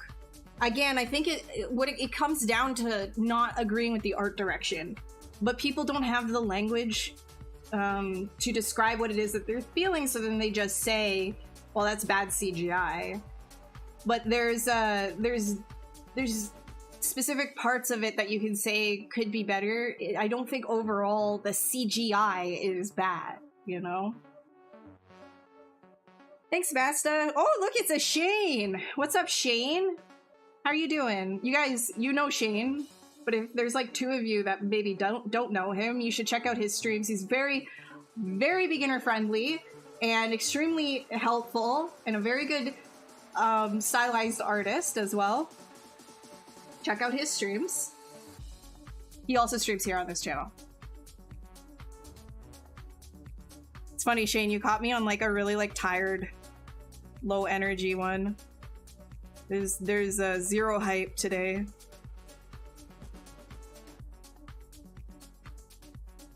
Zero hype.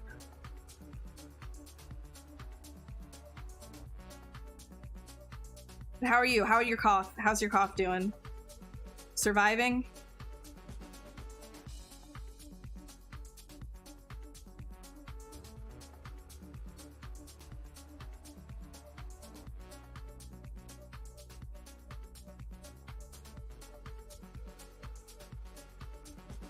Harder to pull off a female version of Hulk since there's less skin wrinkles and facial hair and other details to sell it. Yeah, if you're trying to make her like conventionally sexy, but like that's the problem, I think, when selling to like a mass audience, when you're dealing with higher ups, they're like, well, you have to make it conventional sexy, and so then you're less likely to take chances with that, because you absolutely can sell a woman that has a lot of muscle. Like, you absolutely can do that, but I think it's just convincing higher-ups, people that want to make a lot of money, that that's something that you can do and it will be successful is hard, because they're used to what they like specifically, right? And we could get into this in like a deeper capacity as well, but I don't know if that's appropriate for this channel, because I don't want to get people all raged up. The cough is getting so close. Good. That thing has been with you for a bit now. That's like not fun. That is not fun. It was weird. Yesterday I had a dry cough as well that like lasted the whole day, and then it just like went away. Just a random, like, I don't even know from what.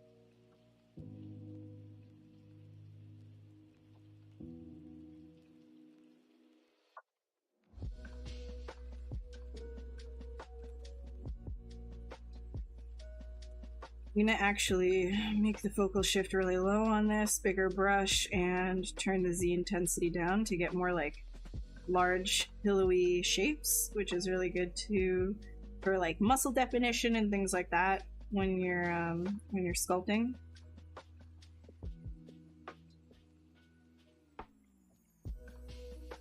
The Damien standard.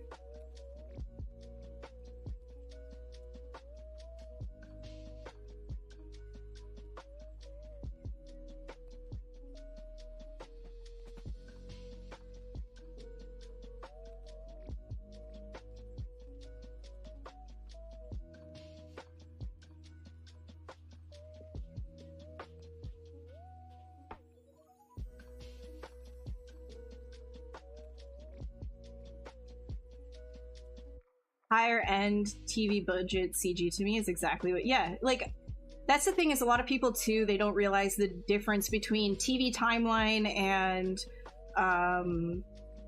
and movie timeline. It's pretty significant, and not just timeline but budget as well, right?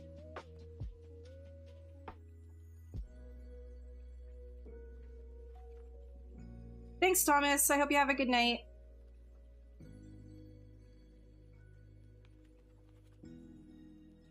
Yeah, I haven't caught up with Rick and Morty yet.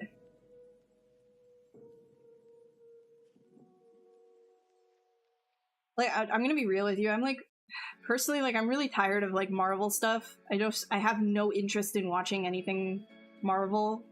It all kind of feels the same, and the storylines are a little bit watered down, and thematically, I'm usually, when I watch movies and stuff these days and like TV shows, usually I'm looking for deeper themes than, you know, good versus evil and stuff like that, or maybe playing around in the gray area of good versus evil.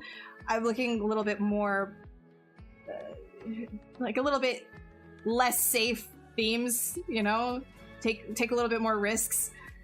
But it's also because like I don't have a ton of time to be watching every single new pop culture movie that's coming out and stuff like that. Not that saying that it's bad or anything. I'm just personally like tired of it.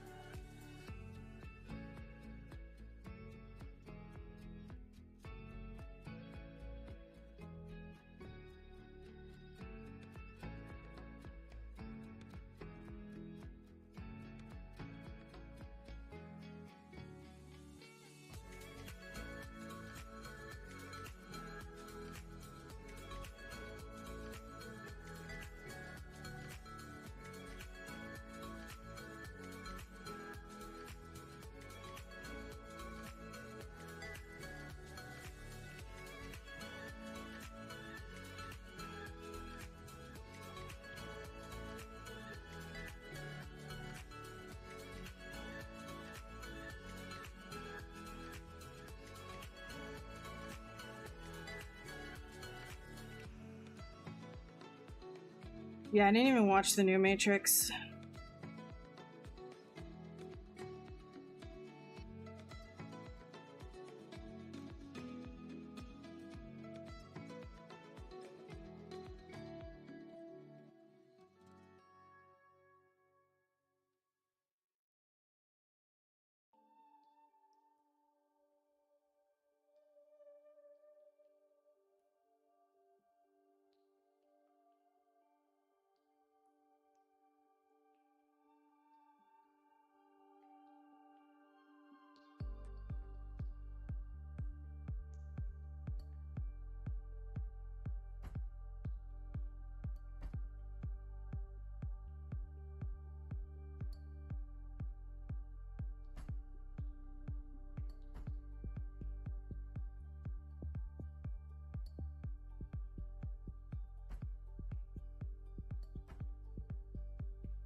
Your childhood gift. Yeah, but even that, like, baubles, like, I don't really care if they want to keep doing that. I mean, that's capitalism. That's what they're going to do, right? Because it's safe.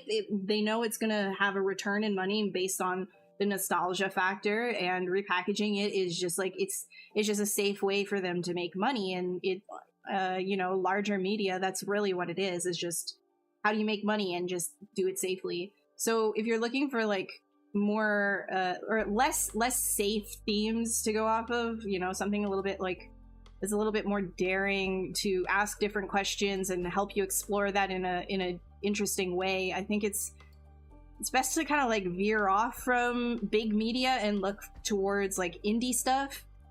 Not just indie stuff, but, you know, just things that maybe isn't lowercase letter.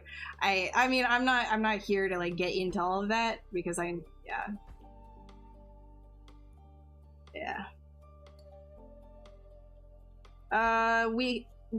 I watched FNF, Friday Night Funkin' Mods?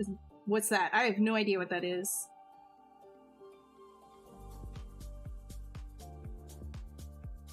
Which program do you think is the best to sculpt sci-fi stuff? I mean, I do, like, if I'm gonna do anything sci-fi, I do everything in ZBrush, so I would say ZBrush. If you wanted to do, like, hard surface modeling, like, ZBrush has a lot of tools to help with that.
How did I get into ZBrush? How much time have I spent just learning software before I really started working?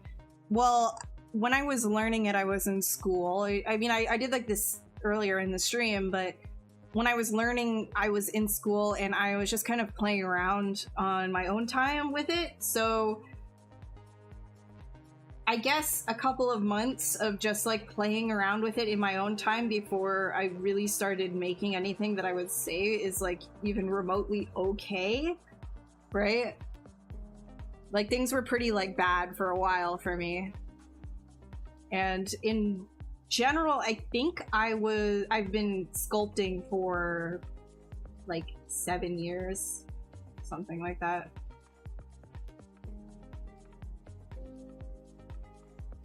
Trying to pick which 3D software models can create video game characters. So ZBrush is not a full software, like a full suite software. It is a specialized software specifically for sculpting, and you can do low poly in it as well. You can retopologize, but you can't do like any of that. You can't do like industrial sort of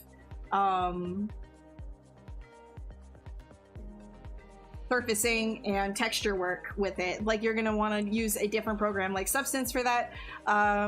You know, you're not going to be able to animate or rig inside of ZBrush. Like, it's a specialized program. So if you want something to create a game with, you're going to want to have, at the very least, a 3D suite.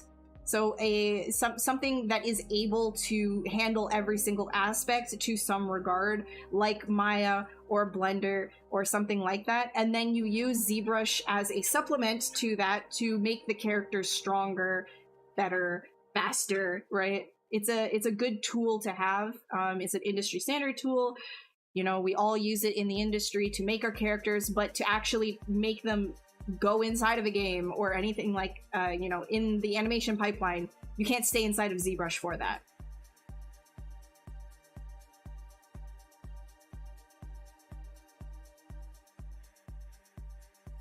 Edfell, I'm so sorry, dude. I have no idea what you're talking about. FNF versus Sonic.exe mod. Dude, you might be in the wrong place. That... I don't know, man. You want cake? It's getting icing vibes.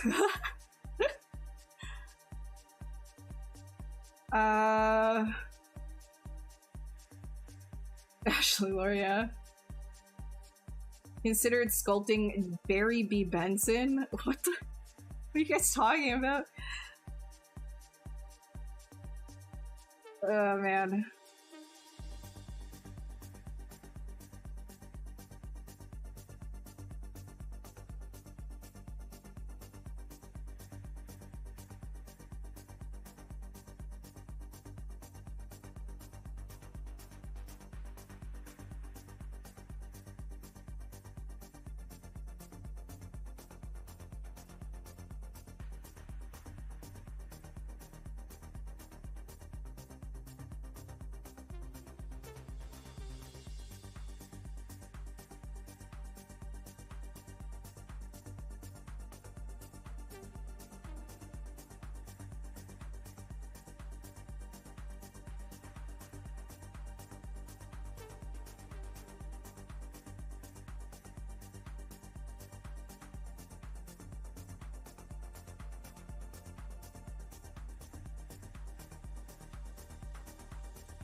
Whoa!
duplicate this around after I'm done with it. That's why I'm spending time on it. Get the...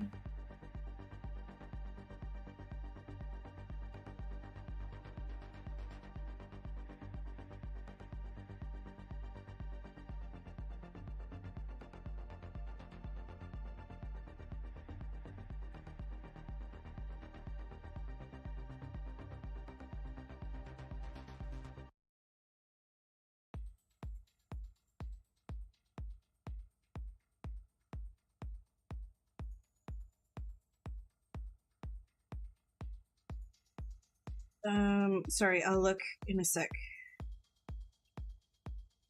So, kind of need to take a break really quick, too.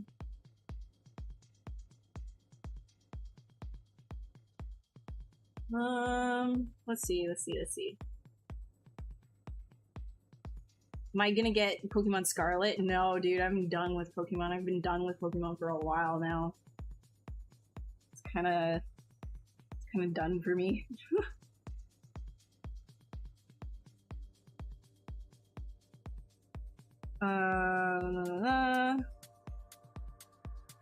Yeah, you can find all your answers, especially with Ask ZBrush, Artur. If you don't know about hashtag Ask ZBrush, if you ever have like questions, there's like a video for everything basically.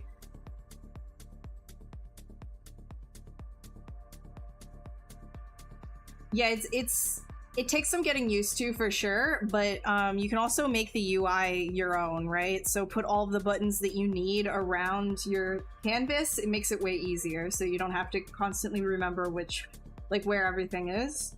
If you're learning vanilla, though, I recommend you don't do that, just so you can follow tutorials easier.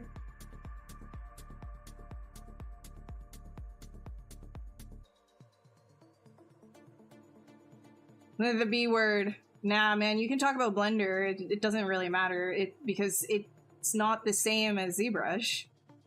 The fact that like you can sculpt in it doesn't mean that it's the same though, right? The sculpting in ZBrush is it's just so much more. It's like you're using a Swiss Army knife to, you know, build a house, or a industrial size like drill specifically created to, I don't know, you know, like it's not the same. It's a bad analogy, but you get what I'm saying. It's just not the same.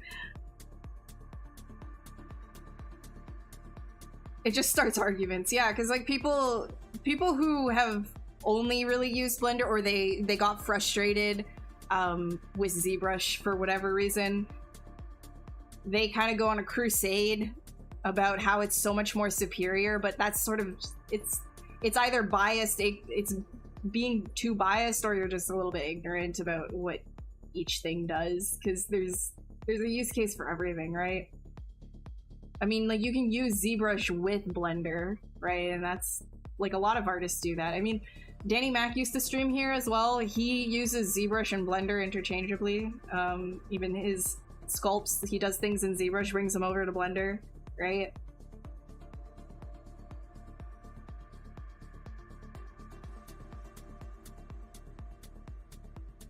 You have pivot points in 3D printing, you have your Z vertical. Maya and ZBrush, you have your Z forward, and then rigging, you have X point vertical and Y forward. I think like, Blender is different, right? Blender has some like a weird, I don't remember exactly which one is up.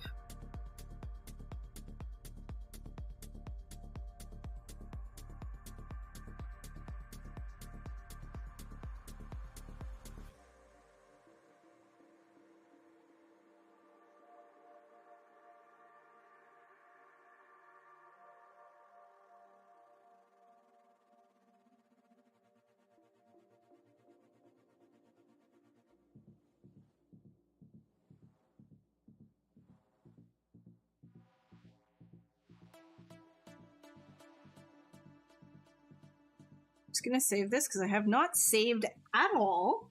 Very cool. Very good. Classic me.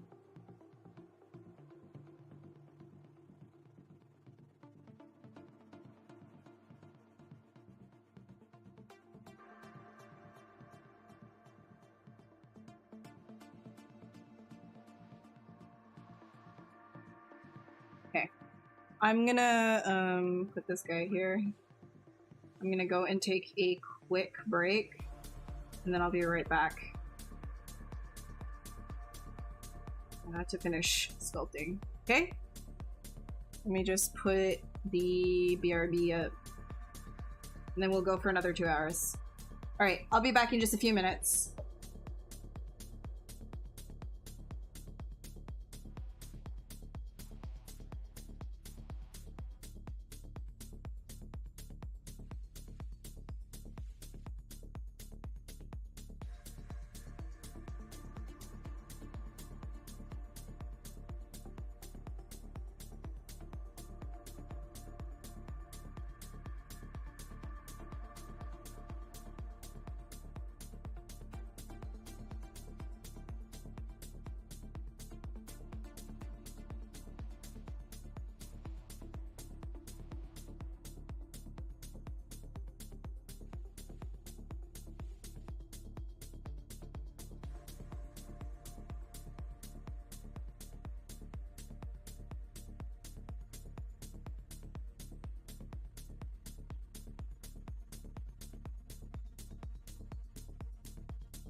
Alrighty. Hello, hello. I am back.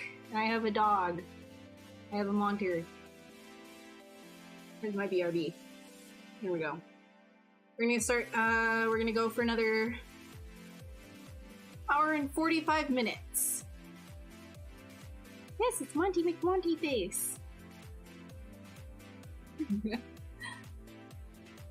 What were you guys talking about? Oh yeah,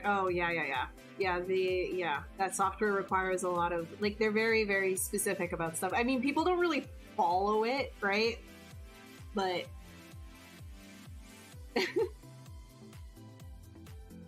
no, I could just see, like, you were talking about demons. Like, I don't even need to scroll up.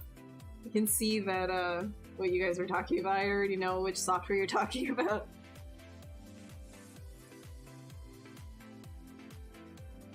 Yeah, this is my boy. This is Monty.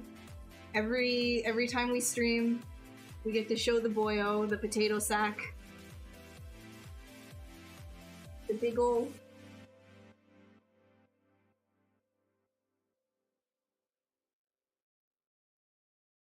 He's a corgi. You can see, stubby. Very stubby.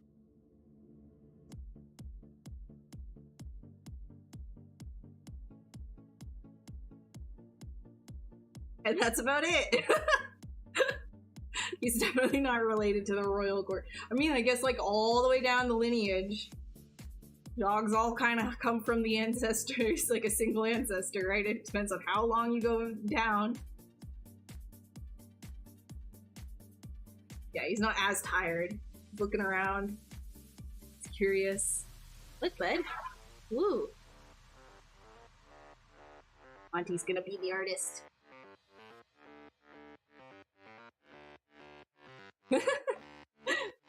Yes!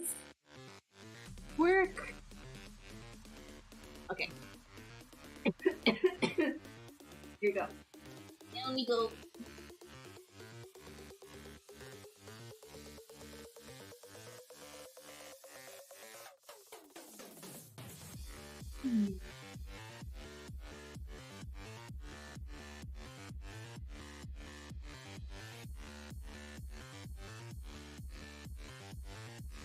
This song is so intense.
Yeah, the thanks, Babos.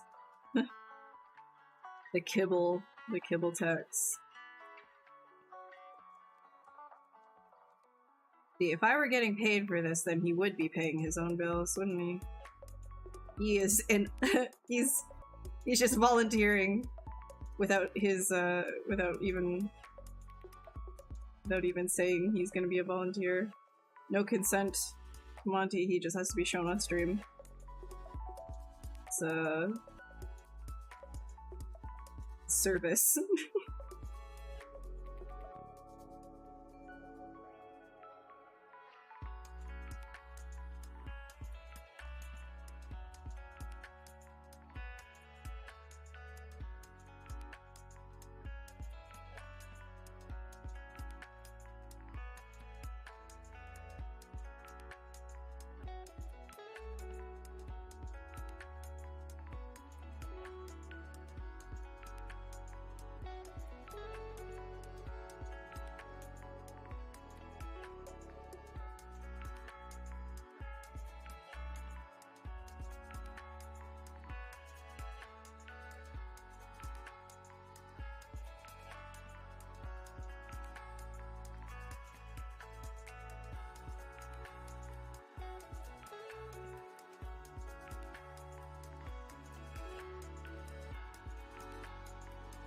I mean, I had an Instagram where I posted pictures of him, but I just, like, don't keep up with it. I don't even keep up with my own Instagram, so... like, whatever. Get to see him on stream. I think that's good enough.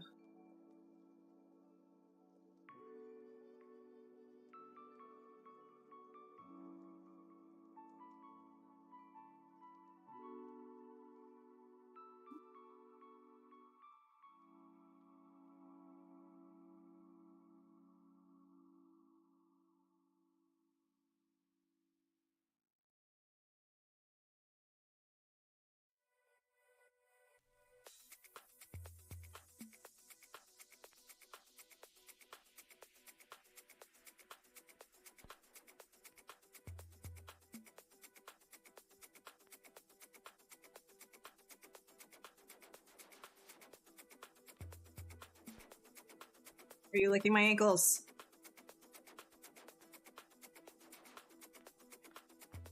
Alright. Does that sometimes.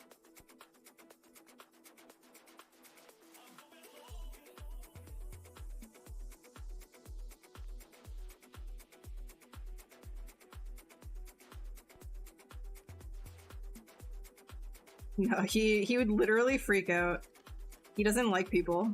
Well, he's curious about people, which is a good thing, because it helps us, you know, train him to like them, as long as, like, the people that he's curious about are willing to accept that he's gonna be really rude to them at first and scared of them.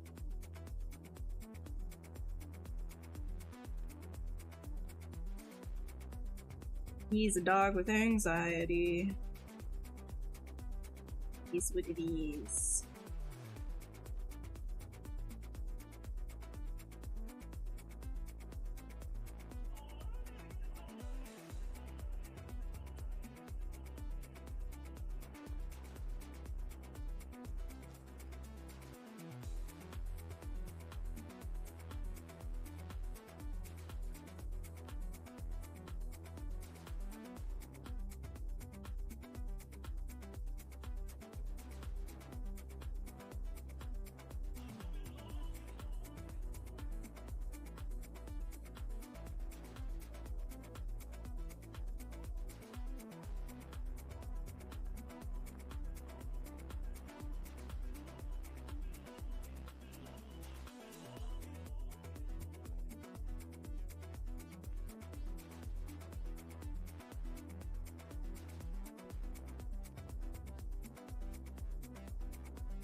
Sorry guys, I'm like really tired today.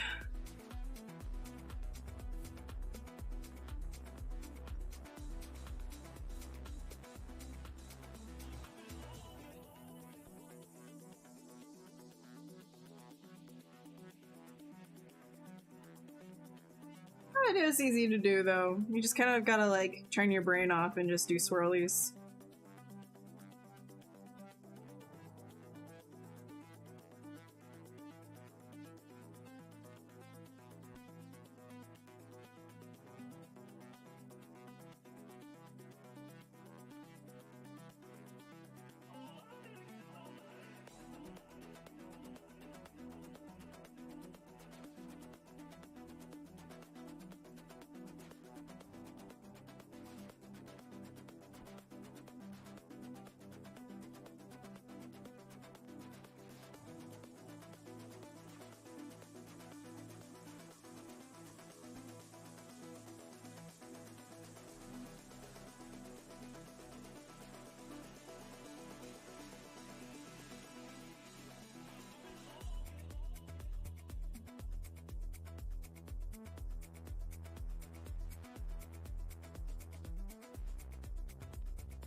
No, I know. I'm just really tired today, so it is what it is. No way to mask and only ZBrush the unmasked part, right? You could do, so what I would say is you could do ZBrush and focus on doing polygroups, because if you use ZBrush here, hold on, keep groups, right? So if you ZBrushed and like you wanted like a certain area to have an edge loop, then you would create a polygroup with that mask. So you mask something out, Control W will create a polygroup of that, and then ZBrush keep groups, and it will make sure to follow these groups, and it will also keep that in the ZBrush as well. Yeah, but like Sir said, if you want it to be separate from everything else, like you want one area to be dynameshed and the other part to be a different resolution, I would separate it, yeah. But if you just needed a loop to distinguish the two, then that's what I would do, is ZBrush keep groups.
Okay.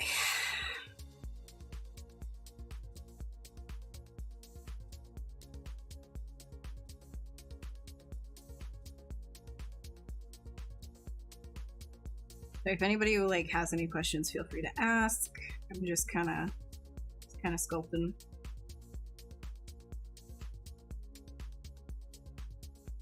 Duplicating everything around.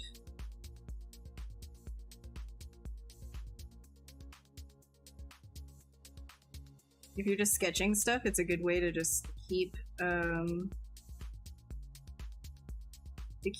your, I guess, design language going through stuff, because you could always like edit it afterwards, right? But then you have like the same language throughout, and then you just add it after.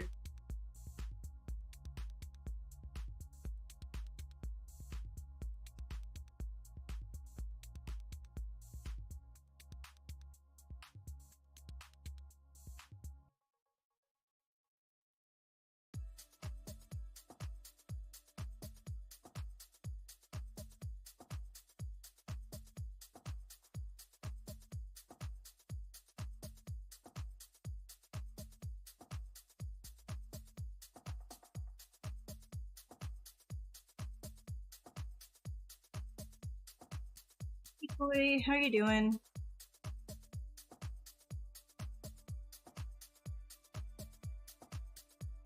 Hi Brad, how's it going? How you doing?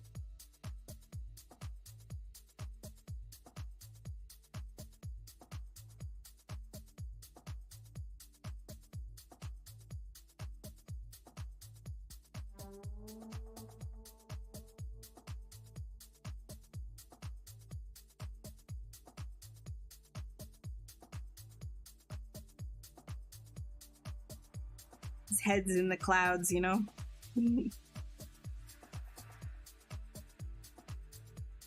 Let's dynamesh this.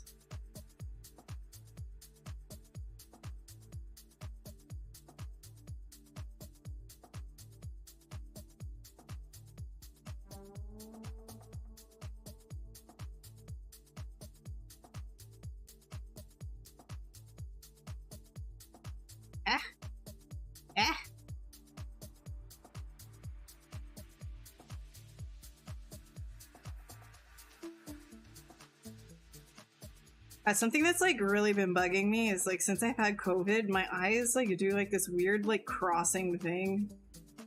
No idea if it's because of that or whatever, but like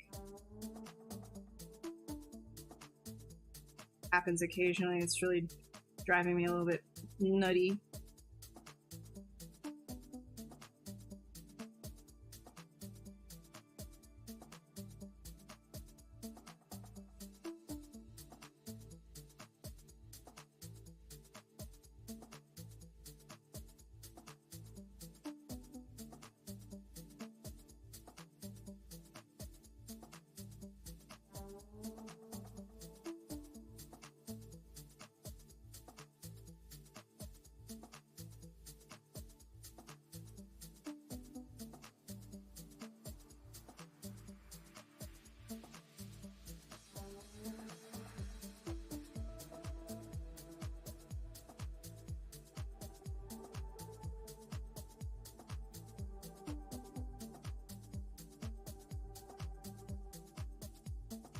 No worries, Gats. Have a good night.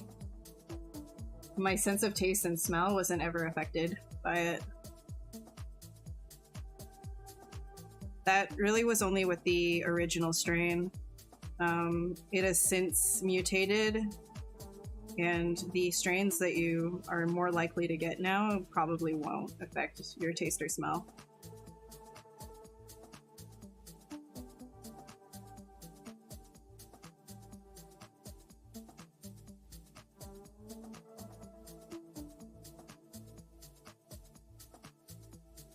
Ugh. You see a white light. Yeah, it's like it messes with you, man. COVID's not good. It really isn't. It's not... Like, I don't know. Like, there's a lot of uninformed people who really think that it's just like a cold or a flu, but it's not. There's ample evidence now that it affects your your brain. It's not just respiratory, it affects your vascular system. Affects basically like every organ in your body, and there's a lot of evidence now too that it stays in your system, in your organs for a long period of time as well.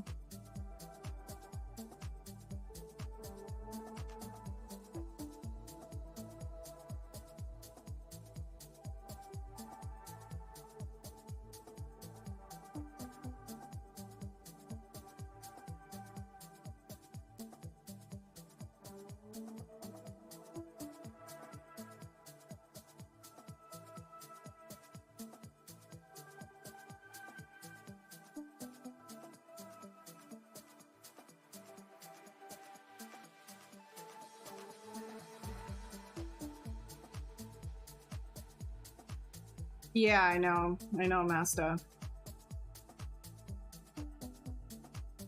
I think, yeah, because like when I was sick, it was very hard for me to even just read anything. I know that's like a really weird symptom, but like I was really struggling to keep focused on anything, and I was getting really frustrated because just reading stuff, my eyes, like I couldn't get them to focus on anything I was reading. It was stupid.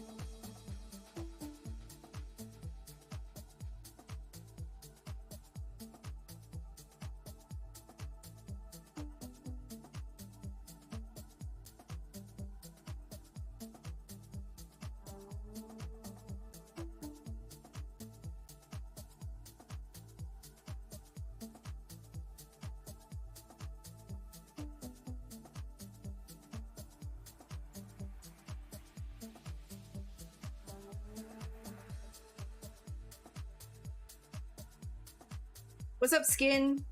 How long have I been sculpting? Also, oh no, I'm not sick anymore. It's just like weird, like I don't even know if it's to do with that, but I just know that I started noticing like issues focusing and like my eyes crossing a lot when I did get COVID.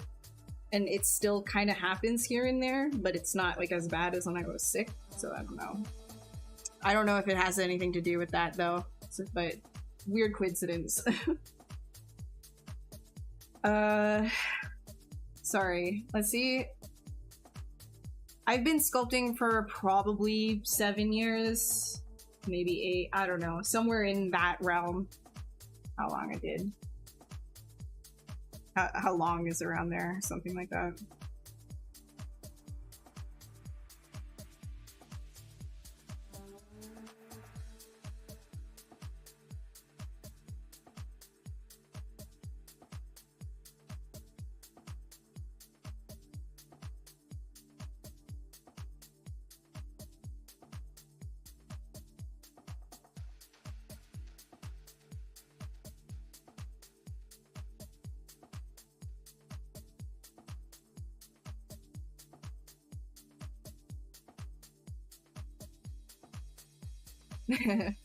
Hey Pedigree, how are you doing?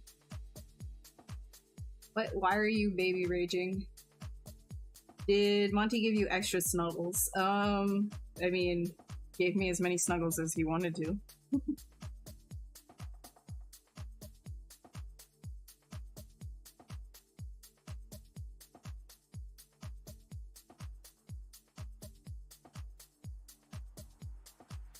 I got COVID for my birthday, so that was sick. It was like the best birthday gift ever.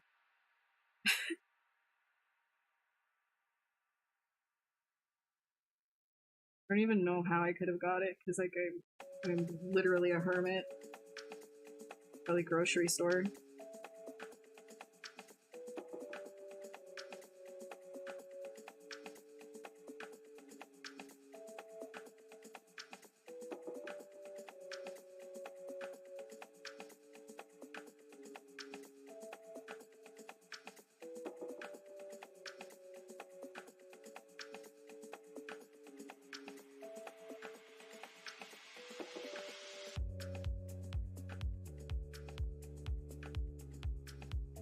Yay! Thank you. Appreciate it.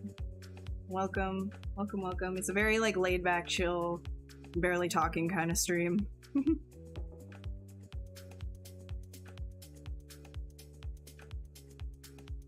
A little tired too, sorry for the yawns.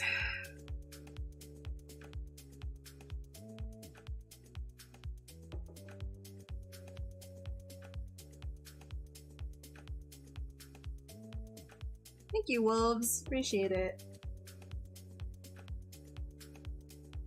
Oh no. I've been over the acute phase for like a month now. So, well, maybe like 3 weeks, so we're good. I'm not, you know.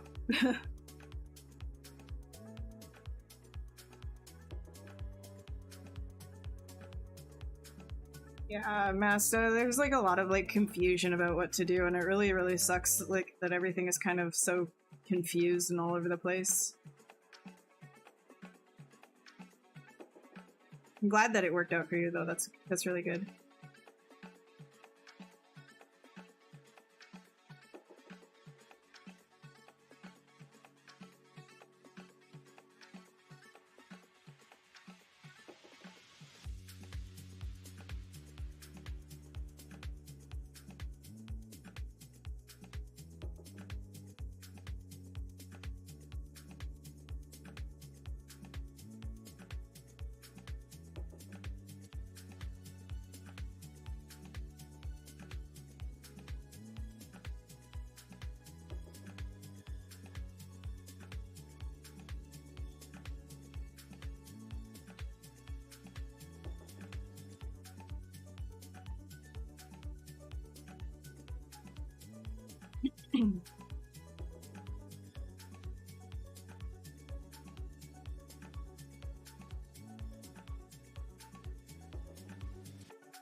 Yeah, that's pretty intense. Well, I hope that like you're still good in the long run.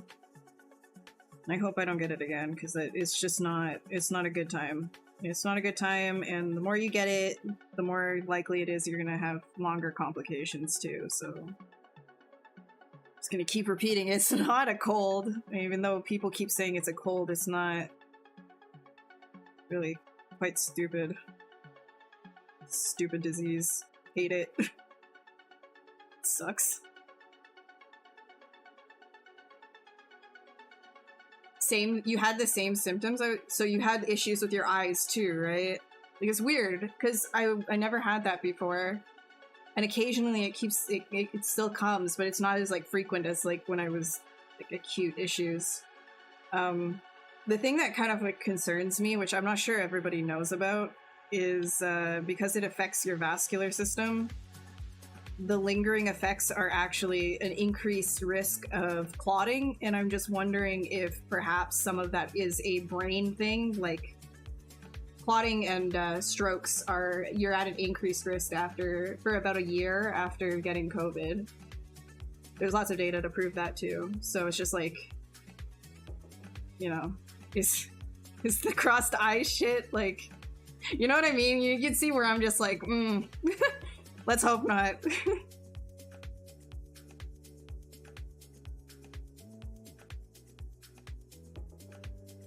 Trying to stay healthy.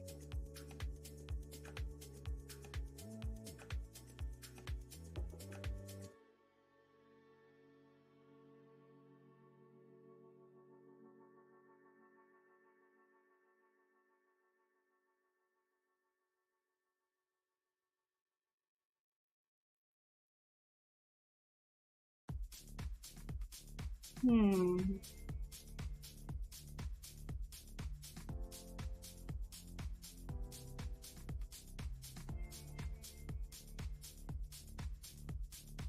don't want to make this back part like thicker to balance this out.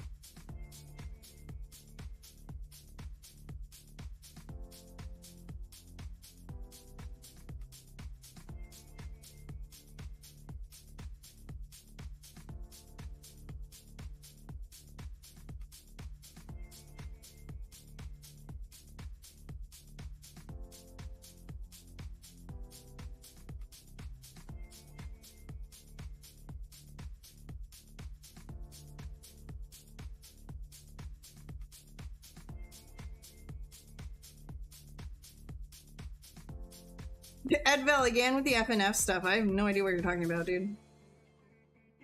My eyebrow? My eyebrow's fiber mesh, Jin. Coffee break? Hell yeah! What's up?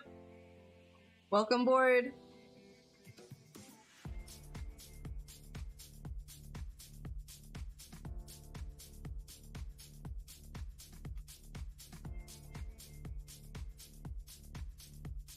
Stub toe.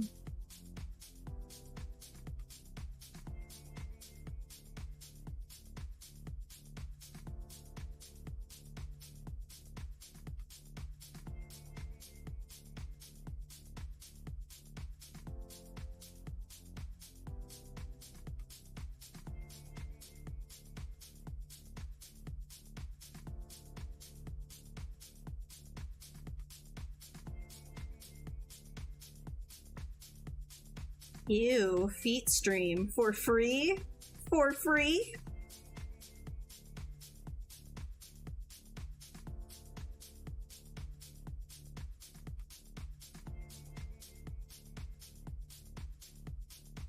All this for free?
Back to that.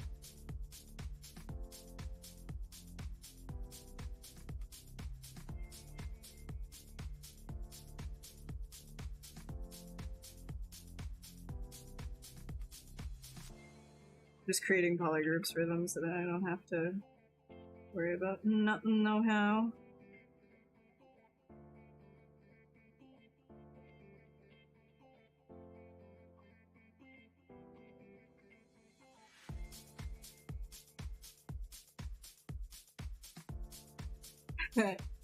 Yup. Look at all that feet. Them feet's for free, man. For free.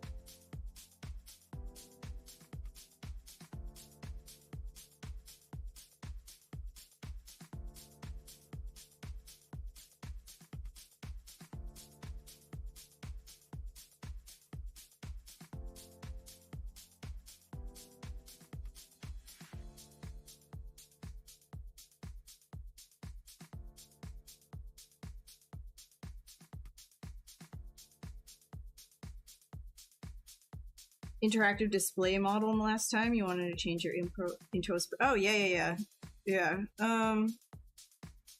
There's like, you know, you can also get XP pen though. There's, if you're looking for a cheaper version. I've used Wacom, like Wacom, whatever, Wacom, my entire life. So what I would recommend, but if you wanted something cheaper, you could always look into that.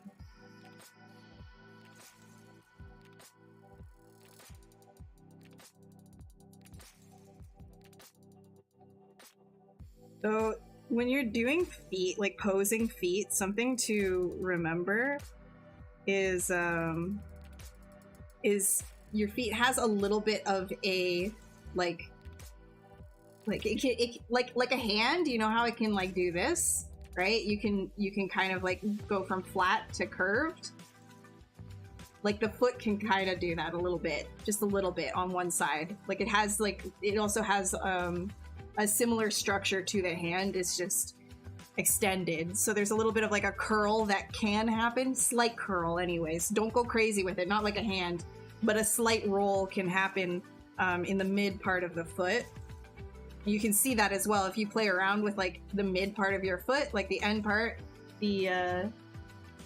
the ball part of your foot, which would be like, let's say this is the pinky. I'm not going to put my feet on stream, but you can play with like this area right here, push that on the ground, and you'll see this part, like it'll start to roll over on one side, right? You can actually play with that, and you can see how posing can be a lot more interesting when it comes to feet because of that. It's not always like this flat, sort of like flat, unexpressive surface. But don't go crazy with it, right? Just a little bit.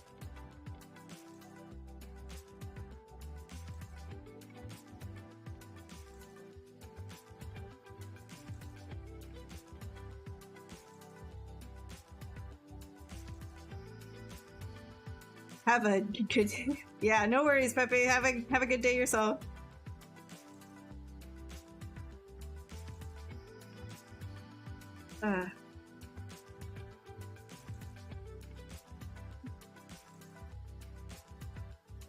Huion, yeah. I've heard that the displays are a little bit blurry though, but I'm not too sure. You'd have to check out like reviews, like honest reviews.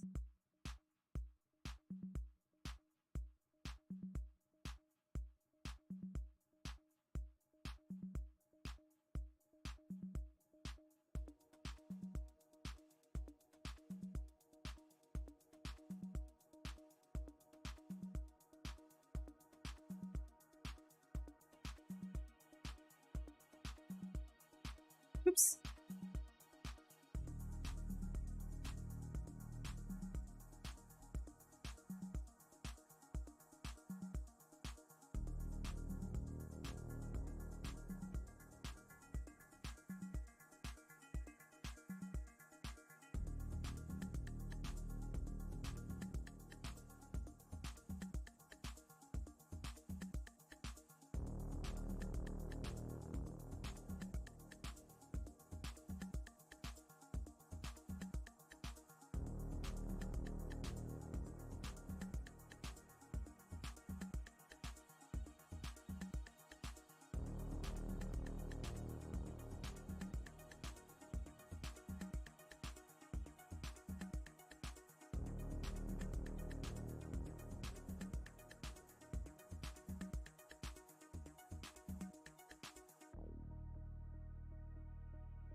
Going on.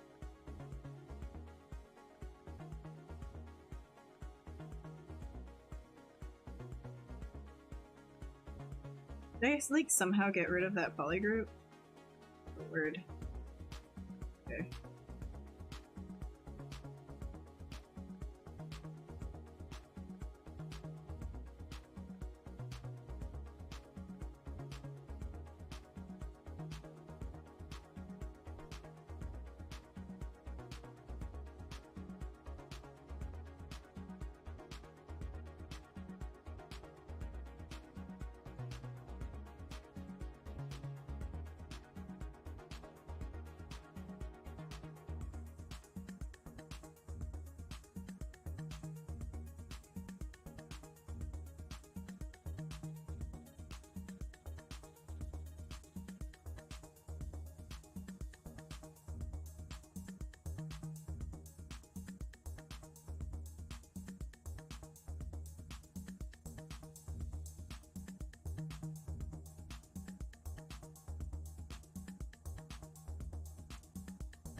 I think he might be. I don't know.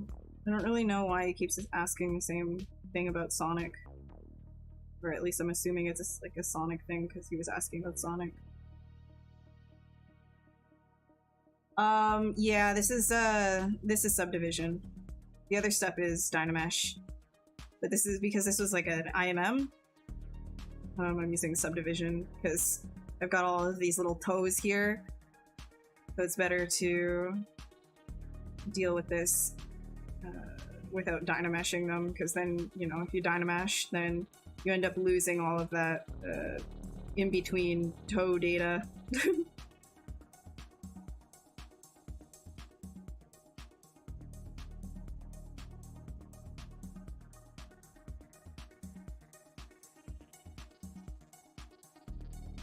By the way, what I'm doing here is using the gizmo and dragging in a direction, and it will mask based on your topological flow. So then I'm able to kind of get in on tighter areas and sculpt on them more cleanly.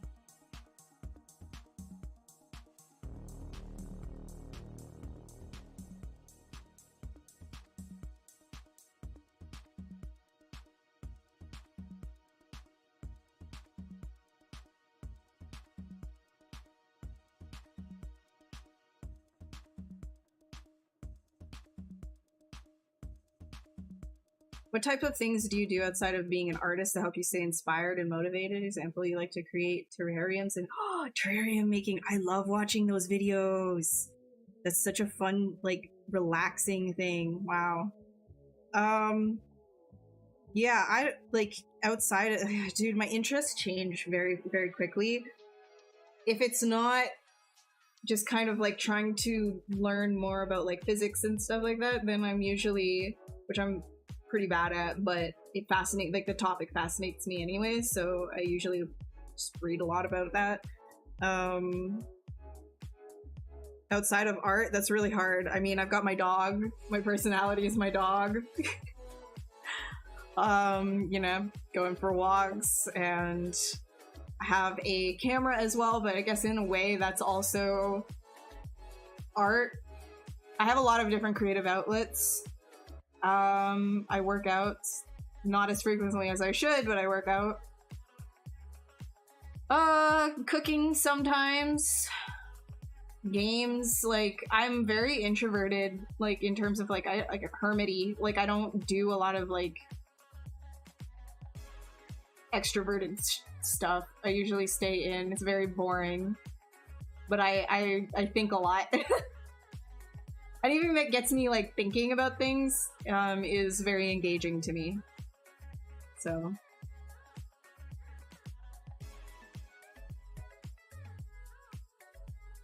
How long have I been sculpting? Yeah, 7 to 8 years, something like that. How's UE5? I have not gotten into UE5 yet. I keep saying I want to, and I just never have the time. Yeah. No worries, Leonard. Have a great evening. Good night.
Do not like this noise. Ugh, bad.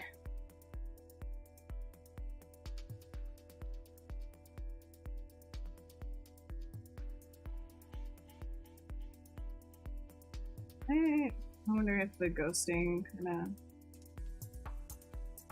No, I can't.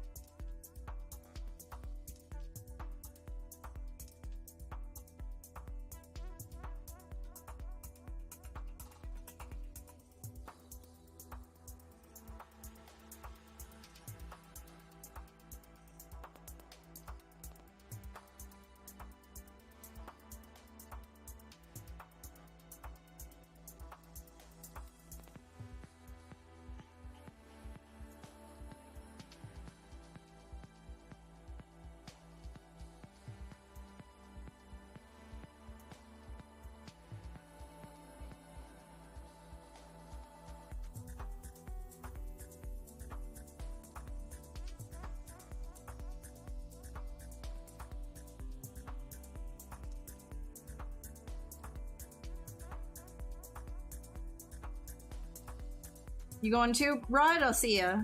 Have a good night. An alien or something? Yeah, something like that. Just having some fun.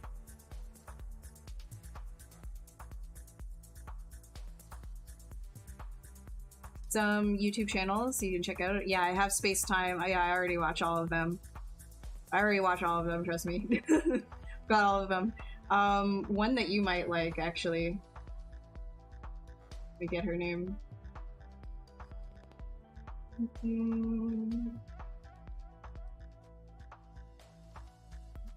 And now that I want to show you, I'm not going to remember her name. Let me try and find it.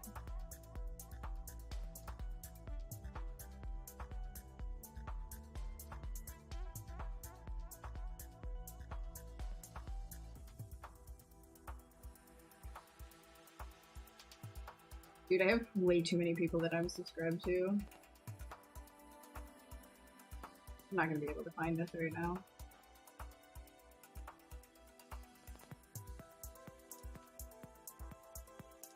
Oh, well, whatever.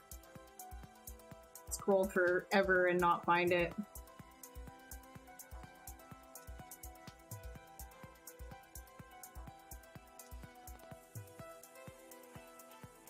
Every time I'm like, oh yeah, oh there she is. Sabine. Here. She's also good. She has a wider range of topics, but I really like her. Out the goobly-gook. She's great though. PBS Space-Time is really engaging as well. Anton is great for news. Oh my god. Actually, I also have another one too that I watch. What's his name? His name.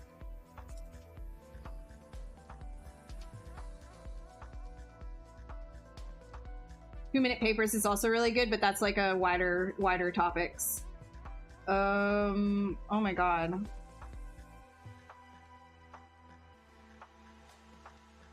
Bro, it was like literally just here. I'm so bad at this. Whatever. Okay, whatever. I'm sure you guys watch it. Fine. It's all good.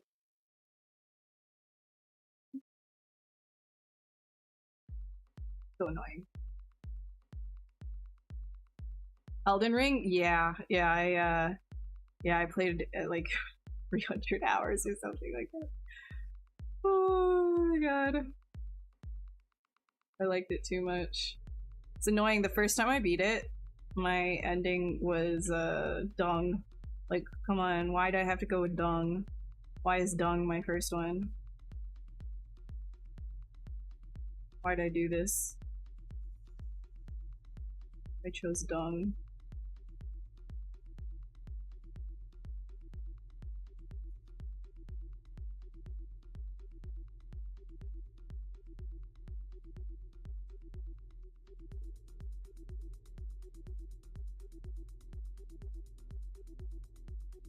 Yeah, no worries. It's really annoying because like I want to sift through it and I'm going to tell you all my favorites, and I'm just like the icons, and I'm really bad with remembering the names of stuff when somebody asks me like right away. My recall is so bad. Do I mostly work for a speed? Right now you're making a skill really... This is not... No, this is not... Okay, so... It might seem fast, but that's because... That's just because I'm kind of, I guess, like, on the more experienced side, right? Like, you're seeing more of, like, the experience show up. But this is, like, I'm very relaxed right now. I'm not working really fast or specifically or anything like that. When I'm working, like, for work, a lot of the time I'm trying to go relatively quick, meanwhile also keeping quality. So a lot of it comes down to keeping things as primitives and working from these really simple shapes and building them up from there and just trying to go as quick as possible. I use a lot of my own library to kind of kit bash things here and there if I need them.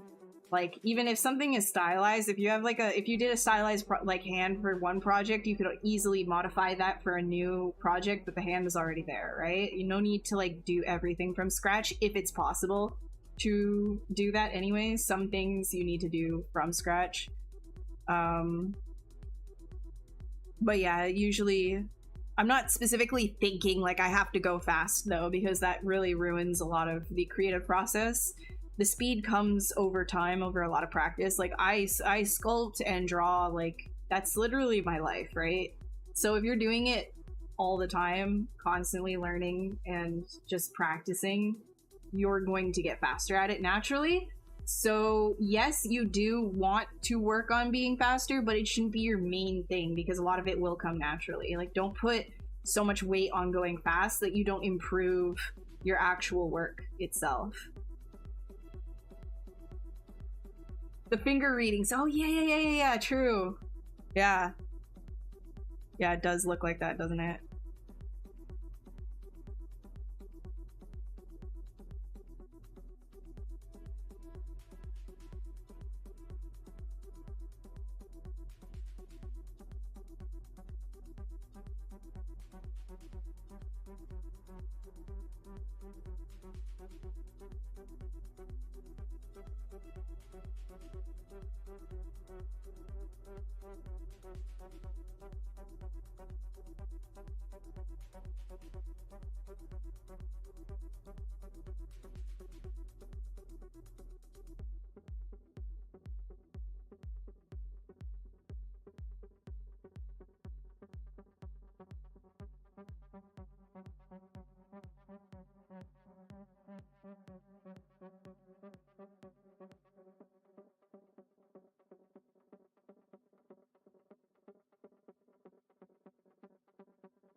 I'm gonna try and make him a little bit more compact.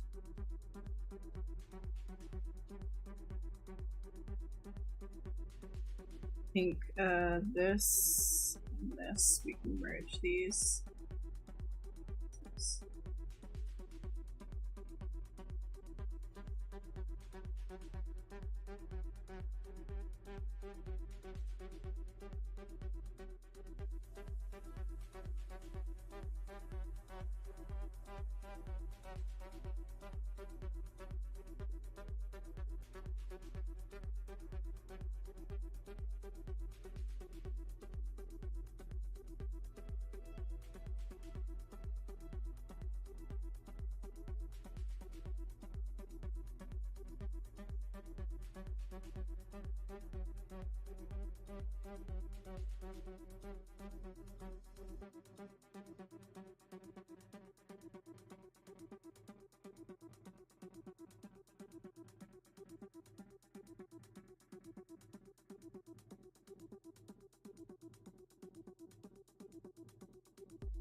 But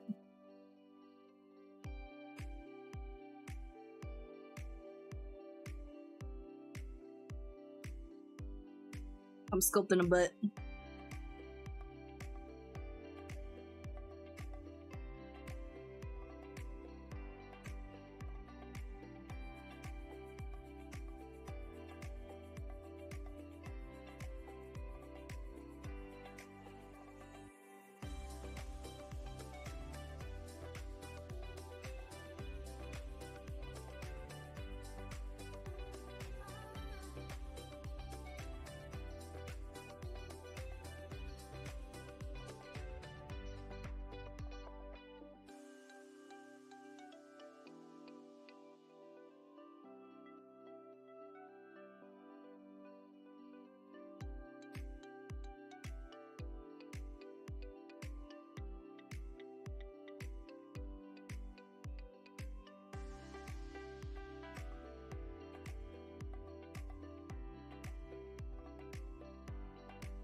What school did I study in Canada? Yes, so I went to 2D animation school. I went to Sheridan College. But the 3D stuff that I learned, like all of this sculpting and stuff, was on my own time, so that wasn't part of the curriculum. It was 2D animation.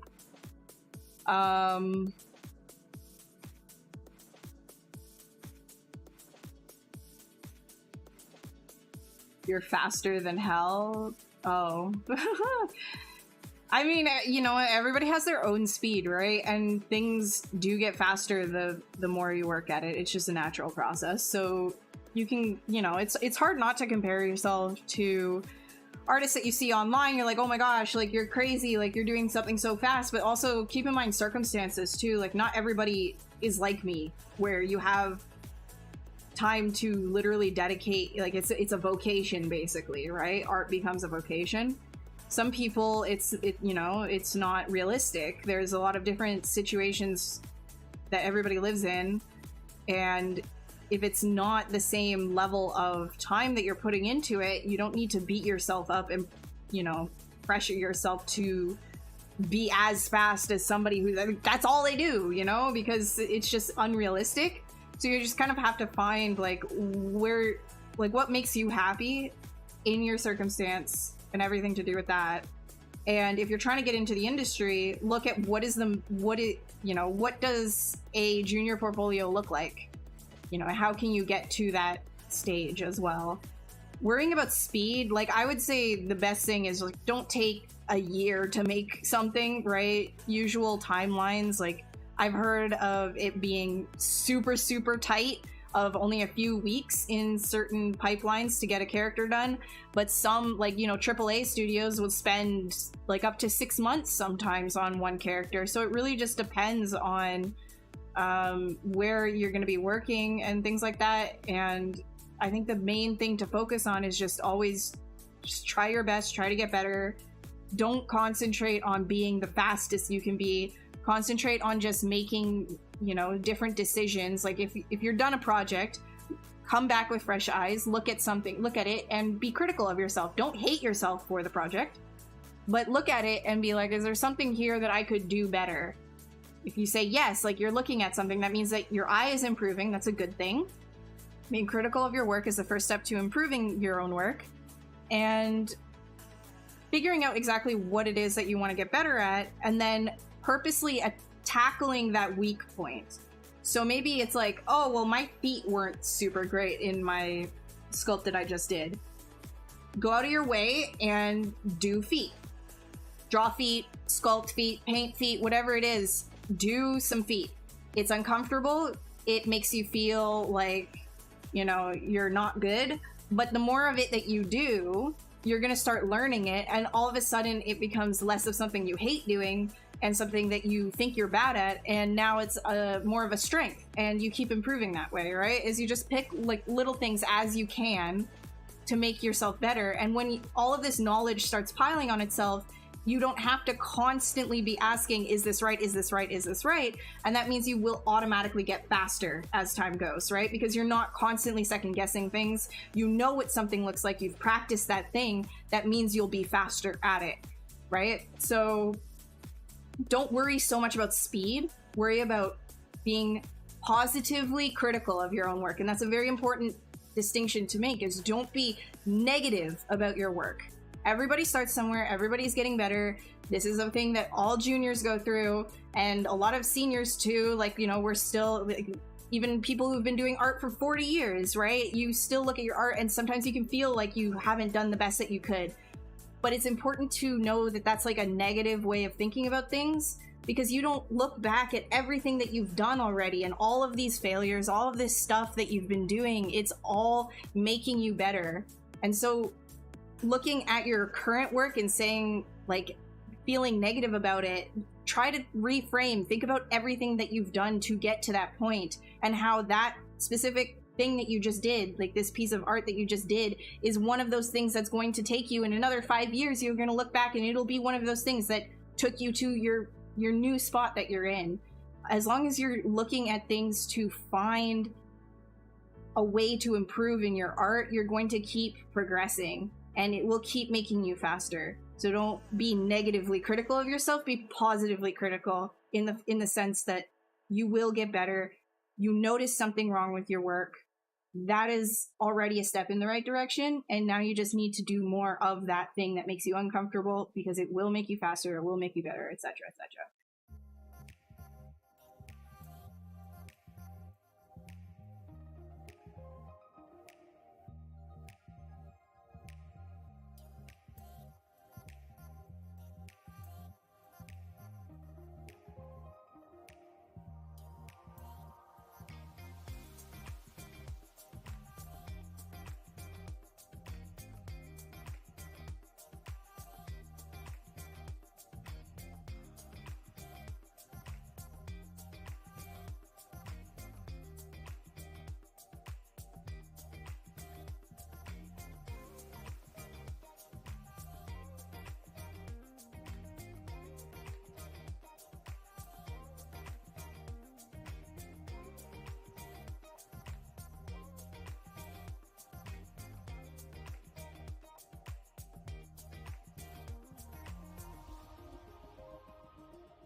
I'm really hungry.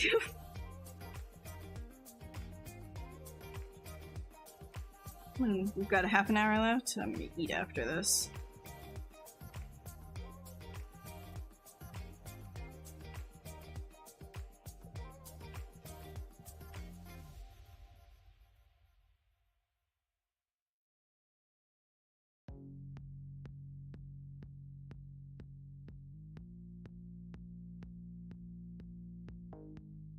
When creating a creature, do you come up with a backstory?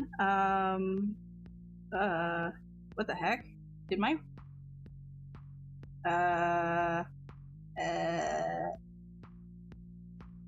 Word. That's so weird. What the frick? I don't know if you guys have heard that, but it sounded like I was, like, talking into a fan for a second.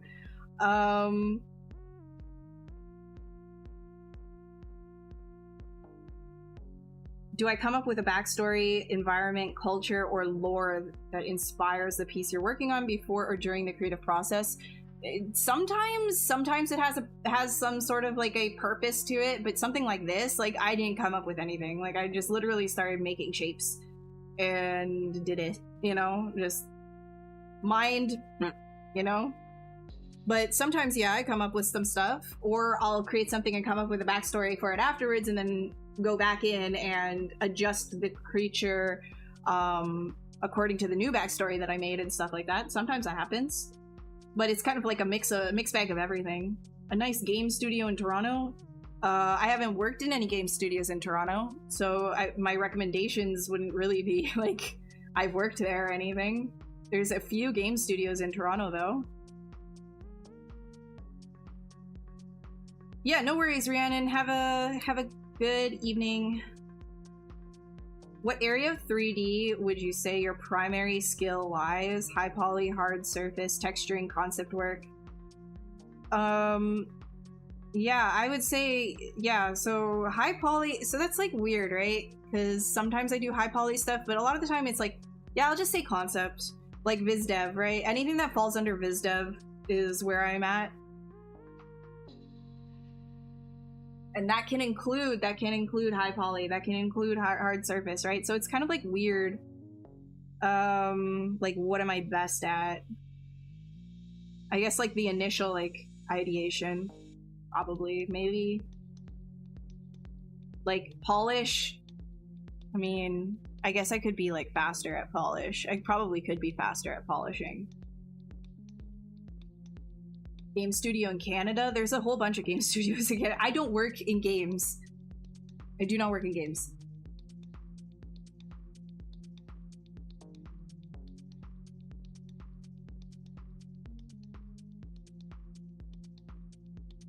I don't want to like... I don't want to give it... Okay, this might seem odd, but I don't want to give it little tiny... bit.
Oh yeah, there's digital extremes. Well, if you're just asking me to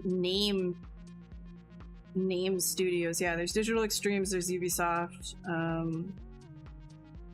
Like, oh geez, digital extremes is not in Toronto though. It's in London, Ontario. Game studios. No, there's like some mobile stuff as well. I don't know. I'm not very good at this.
I rarely use Sculptress personally, but a lot of people really like it. I would recommend that you do try it out. But if you're gonna use Sculptress, make sure that your adaptive size, like, just make sure that like you maybe try to turn adaptive size off, because a lot of people end up with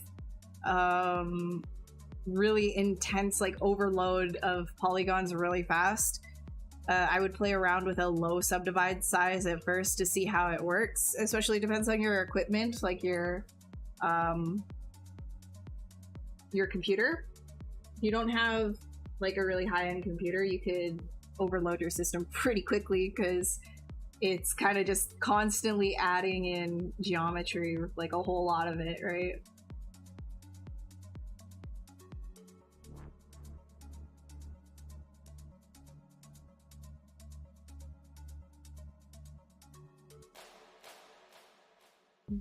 Let's do...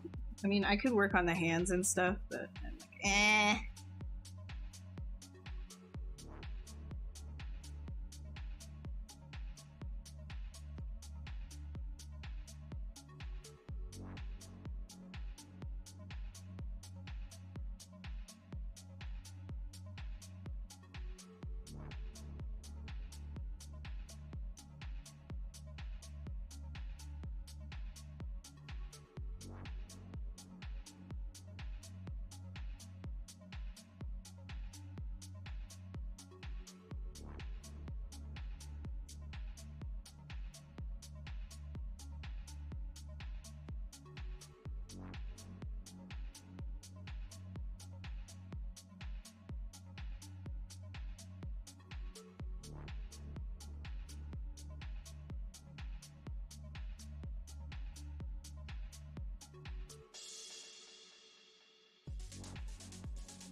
No, I don't work for a video game studio. I'm an animation biz dev.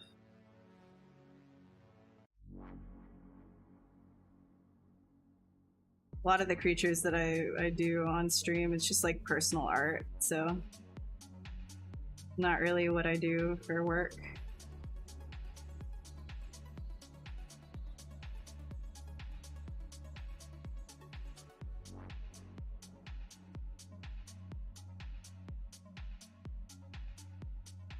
Pre-production for any advice on pre-production for the work you do? Like, you want to get into like viz dev and stuff? Actually, I don't really know if I want to have that stuff on there. If you want to get into viz dev, I fell into it. Like, I didn't plan on being a VizDev artist. So it's a little bit hard for me to tell you exactly how to get into it. Because I did start as like a character artist, but I did a lot of sculpting, and the people that I worked with, like at the studio that I was at, it got the studio absolved basically, so everybody was out of work and kind of moved all over the place. And a lot of the people that I worked with as a character artist from that first studio, they knew that I could sculpt from the work that I was doing with them, and so like a lot of the work kind of came from that, like, you know. And the sculpting just kind of turned into a, well, hey, look, like she also does a lot of design work. And then eventually I was not just a sculptor for these studios, but also a designer as well, like, you know, and painter, illustrator, etc., because they ended up seeing that that's also something I did. So it's like, you know, when you're on tight deadlines and one of your artists can do kind of like can wear multiple hats, they're all for that, right? And so it's sort of like an opportunity that I was given based on like just like this stress of like the team and stuff, I guess. Trial by fire in a sense. But if you want a portfolio specifically to that, like catered to that, I would say like, you know, work on first of all, work on subject matter that you actually enjoy, because you never want to be stuck, like especially in a design and pre-production work like pipeline, doing stuff that you like really have no interest in. And then focus on storytelling as well. Like for VizDev, that's a really big thing, is everything has sort of like a purpose. You want to work on gesture is a huge one. I would say anatomy, but I think the biggest thing is gesture. Do gesture drawings, gesture sketches, gesture sculpts. You want to be able to show that you can like, you know, sell things expressively. Because like, why would they hire you to do pre-production work and concepting and things like that if you're just going to do only T-poses, right? You kind of want to be able to sell things. Like doing a lot of BizDev stuff, at least in my area of it, it's helping to sell to clients and upper management people certain ideas for shows that maybe they aren't grabbing onto like in just 2D. Like you want to like sell it in 3D, like, you know, like really like, look, it works, look, it's cute, or look, it's cool, whatever it is, right? And you want to be able to show that expressively. So if you were to just show somebody who deals with like, let's say just money, or they're used to seeing really gestural sketches, or, you know, deciding on if they want to go like in green light a project or whatever, and you're just gonna show them, you know, something that's T-pose, that's not a good sell. Like that doesn't really sell anything. You kind of want to show the story, show the character through, you know, gesture and as many expressive avenues as you can, be it like, you know, lighting and mood and all of these kinds of things. I've done, you know, differently. I've done keyframes before as well. I've done like, you know, full illustrations and things. So it all comes down to how can you sell the character that you're making. It's not as simple as I'm just going to sculpt something and then be done with it, right?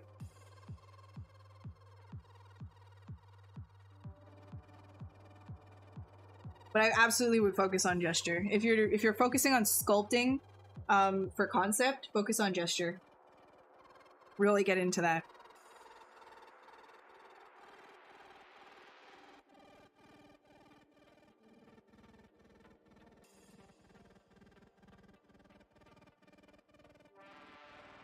Yeah, being in VizDev, you kind of have an arsenal of things that you're capable of doing in an artistic sense.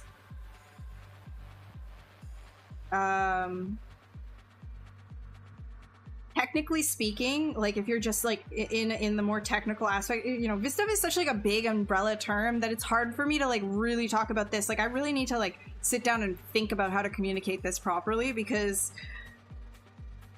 personally, I wear like a number of different hats in regards to character design, character concept, and character art. There's a lot of different things that I do with that, and it's both in 2D and 3D, right? So it's not just I only sculpt, because that's not true. I don't only sculpt, right?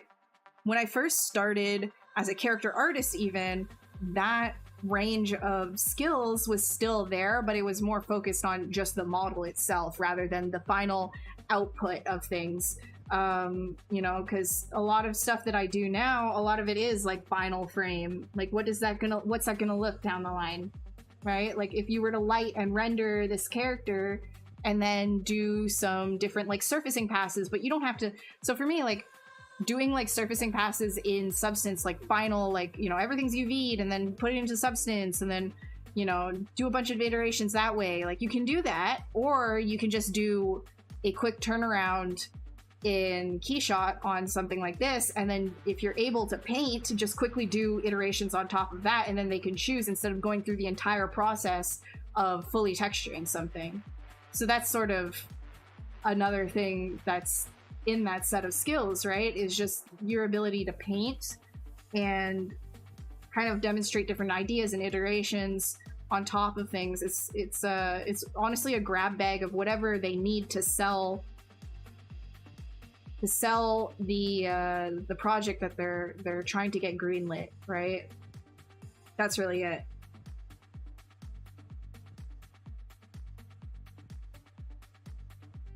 It's sort of like whatever it takes to get you to that final image. Like, it doesn't really matter. It really doesn't matter, because you're not working on anything that's final. So all of your work kind of gets like, just prepare for all of it to just get thrown away. There's so much stuff that I've worked on that will never see the light of day because it just gets chucked, right? Like, you work on stuff just to prove that it won't work even, right?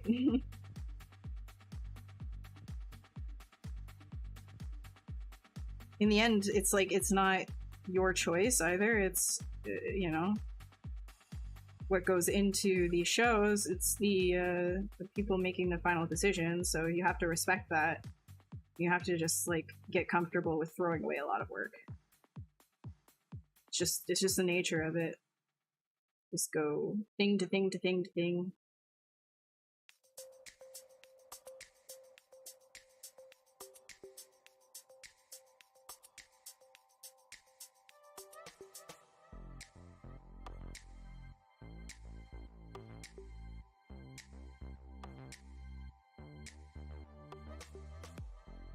And it's really cool too, though. Like, I feel really lucky in this line of work because there's so many talented artists that I get to work with that I feel like I'm almost like, when I get to work with their work, for example, I feel like I'm actually like learning from them too, which was super great.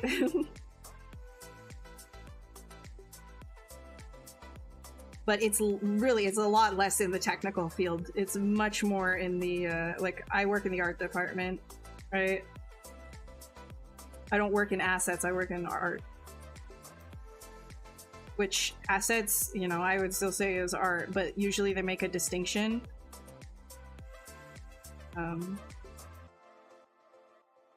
In the animation pipelines that I've been involved in anyways.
So happy to be a lone wolf. Okay. Cheers. What's my favorite brush? Snake hook. Snake hook. Here. This one.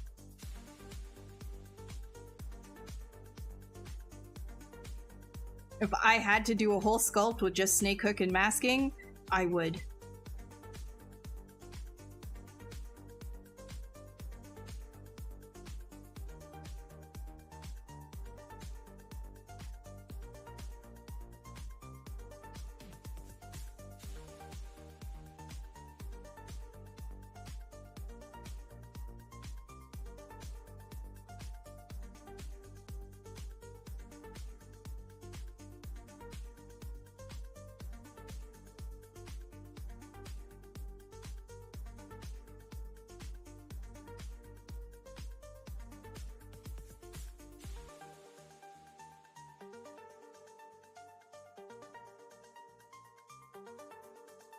The pattern around the head? Thanks!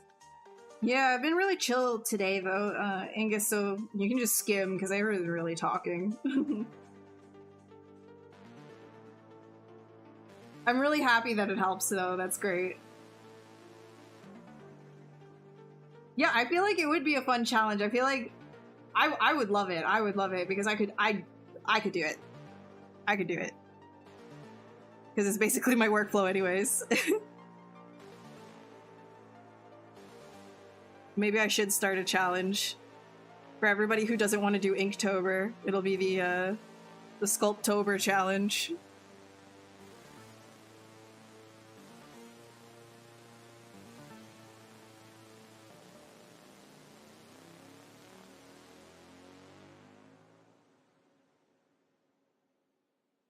Patreon laid off their entire... What? Why?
That sounds pretty messed up.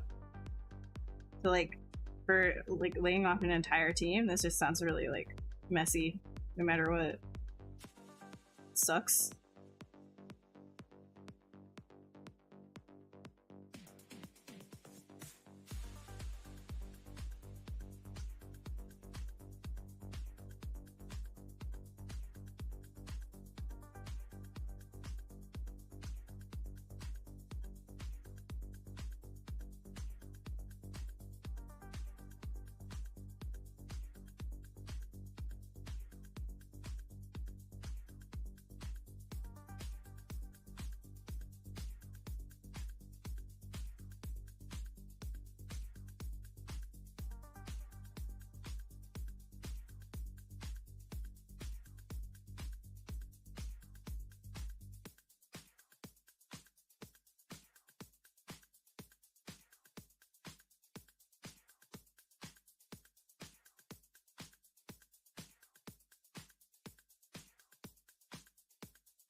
Why would you want to retopologize every feather like that?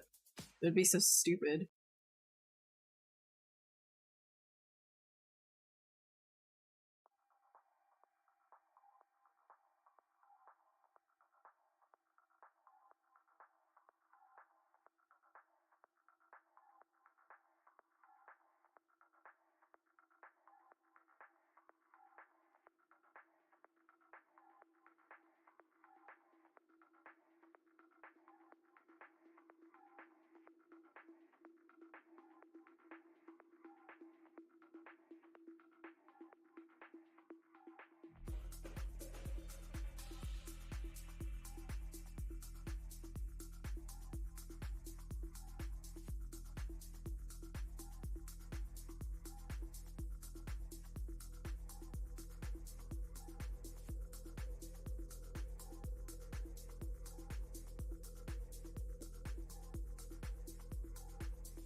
Have I tried Houdini? No, not. Is it easier to work with a graphic tablet with a screen? Personally, yes, I think it is. Oh my god, it's already 10. I have to end stream. Just realized that. Okay. Shoot.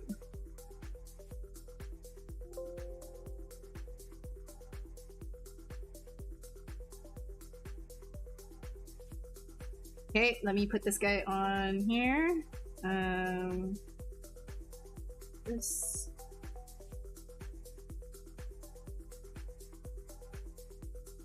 There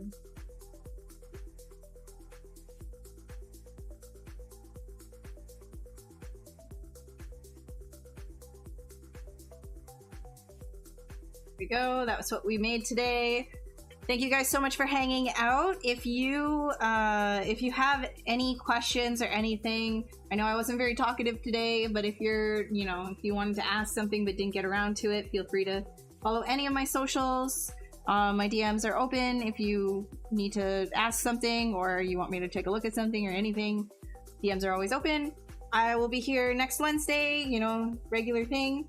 And if you aren't already following ZBrush Live, wherever you're watching this, you should follow because there's a whole bunch of other artists that stream here and they have their own workflows and they're very, very talented people that you can learn a lot from. So check it out, follow, all that fun stuff. And again, my socials are here if you want to follow me in particular. This is not my channel. This is ZBrush Live, owned by Maxon, ZBrush.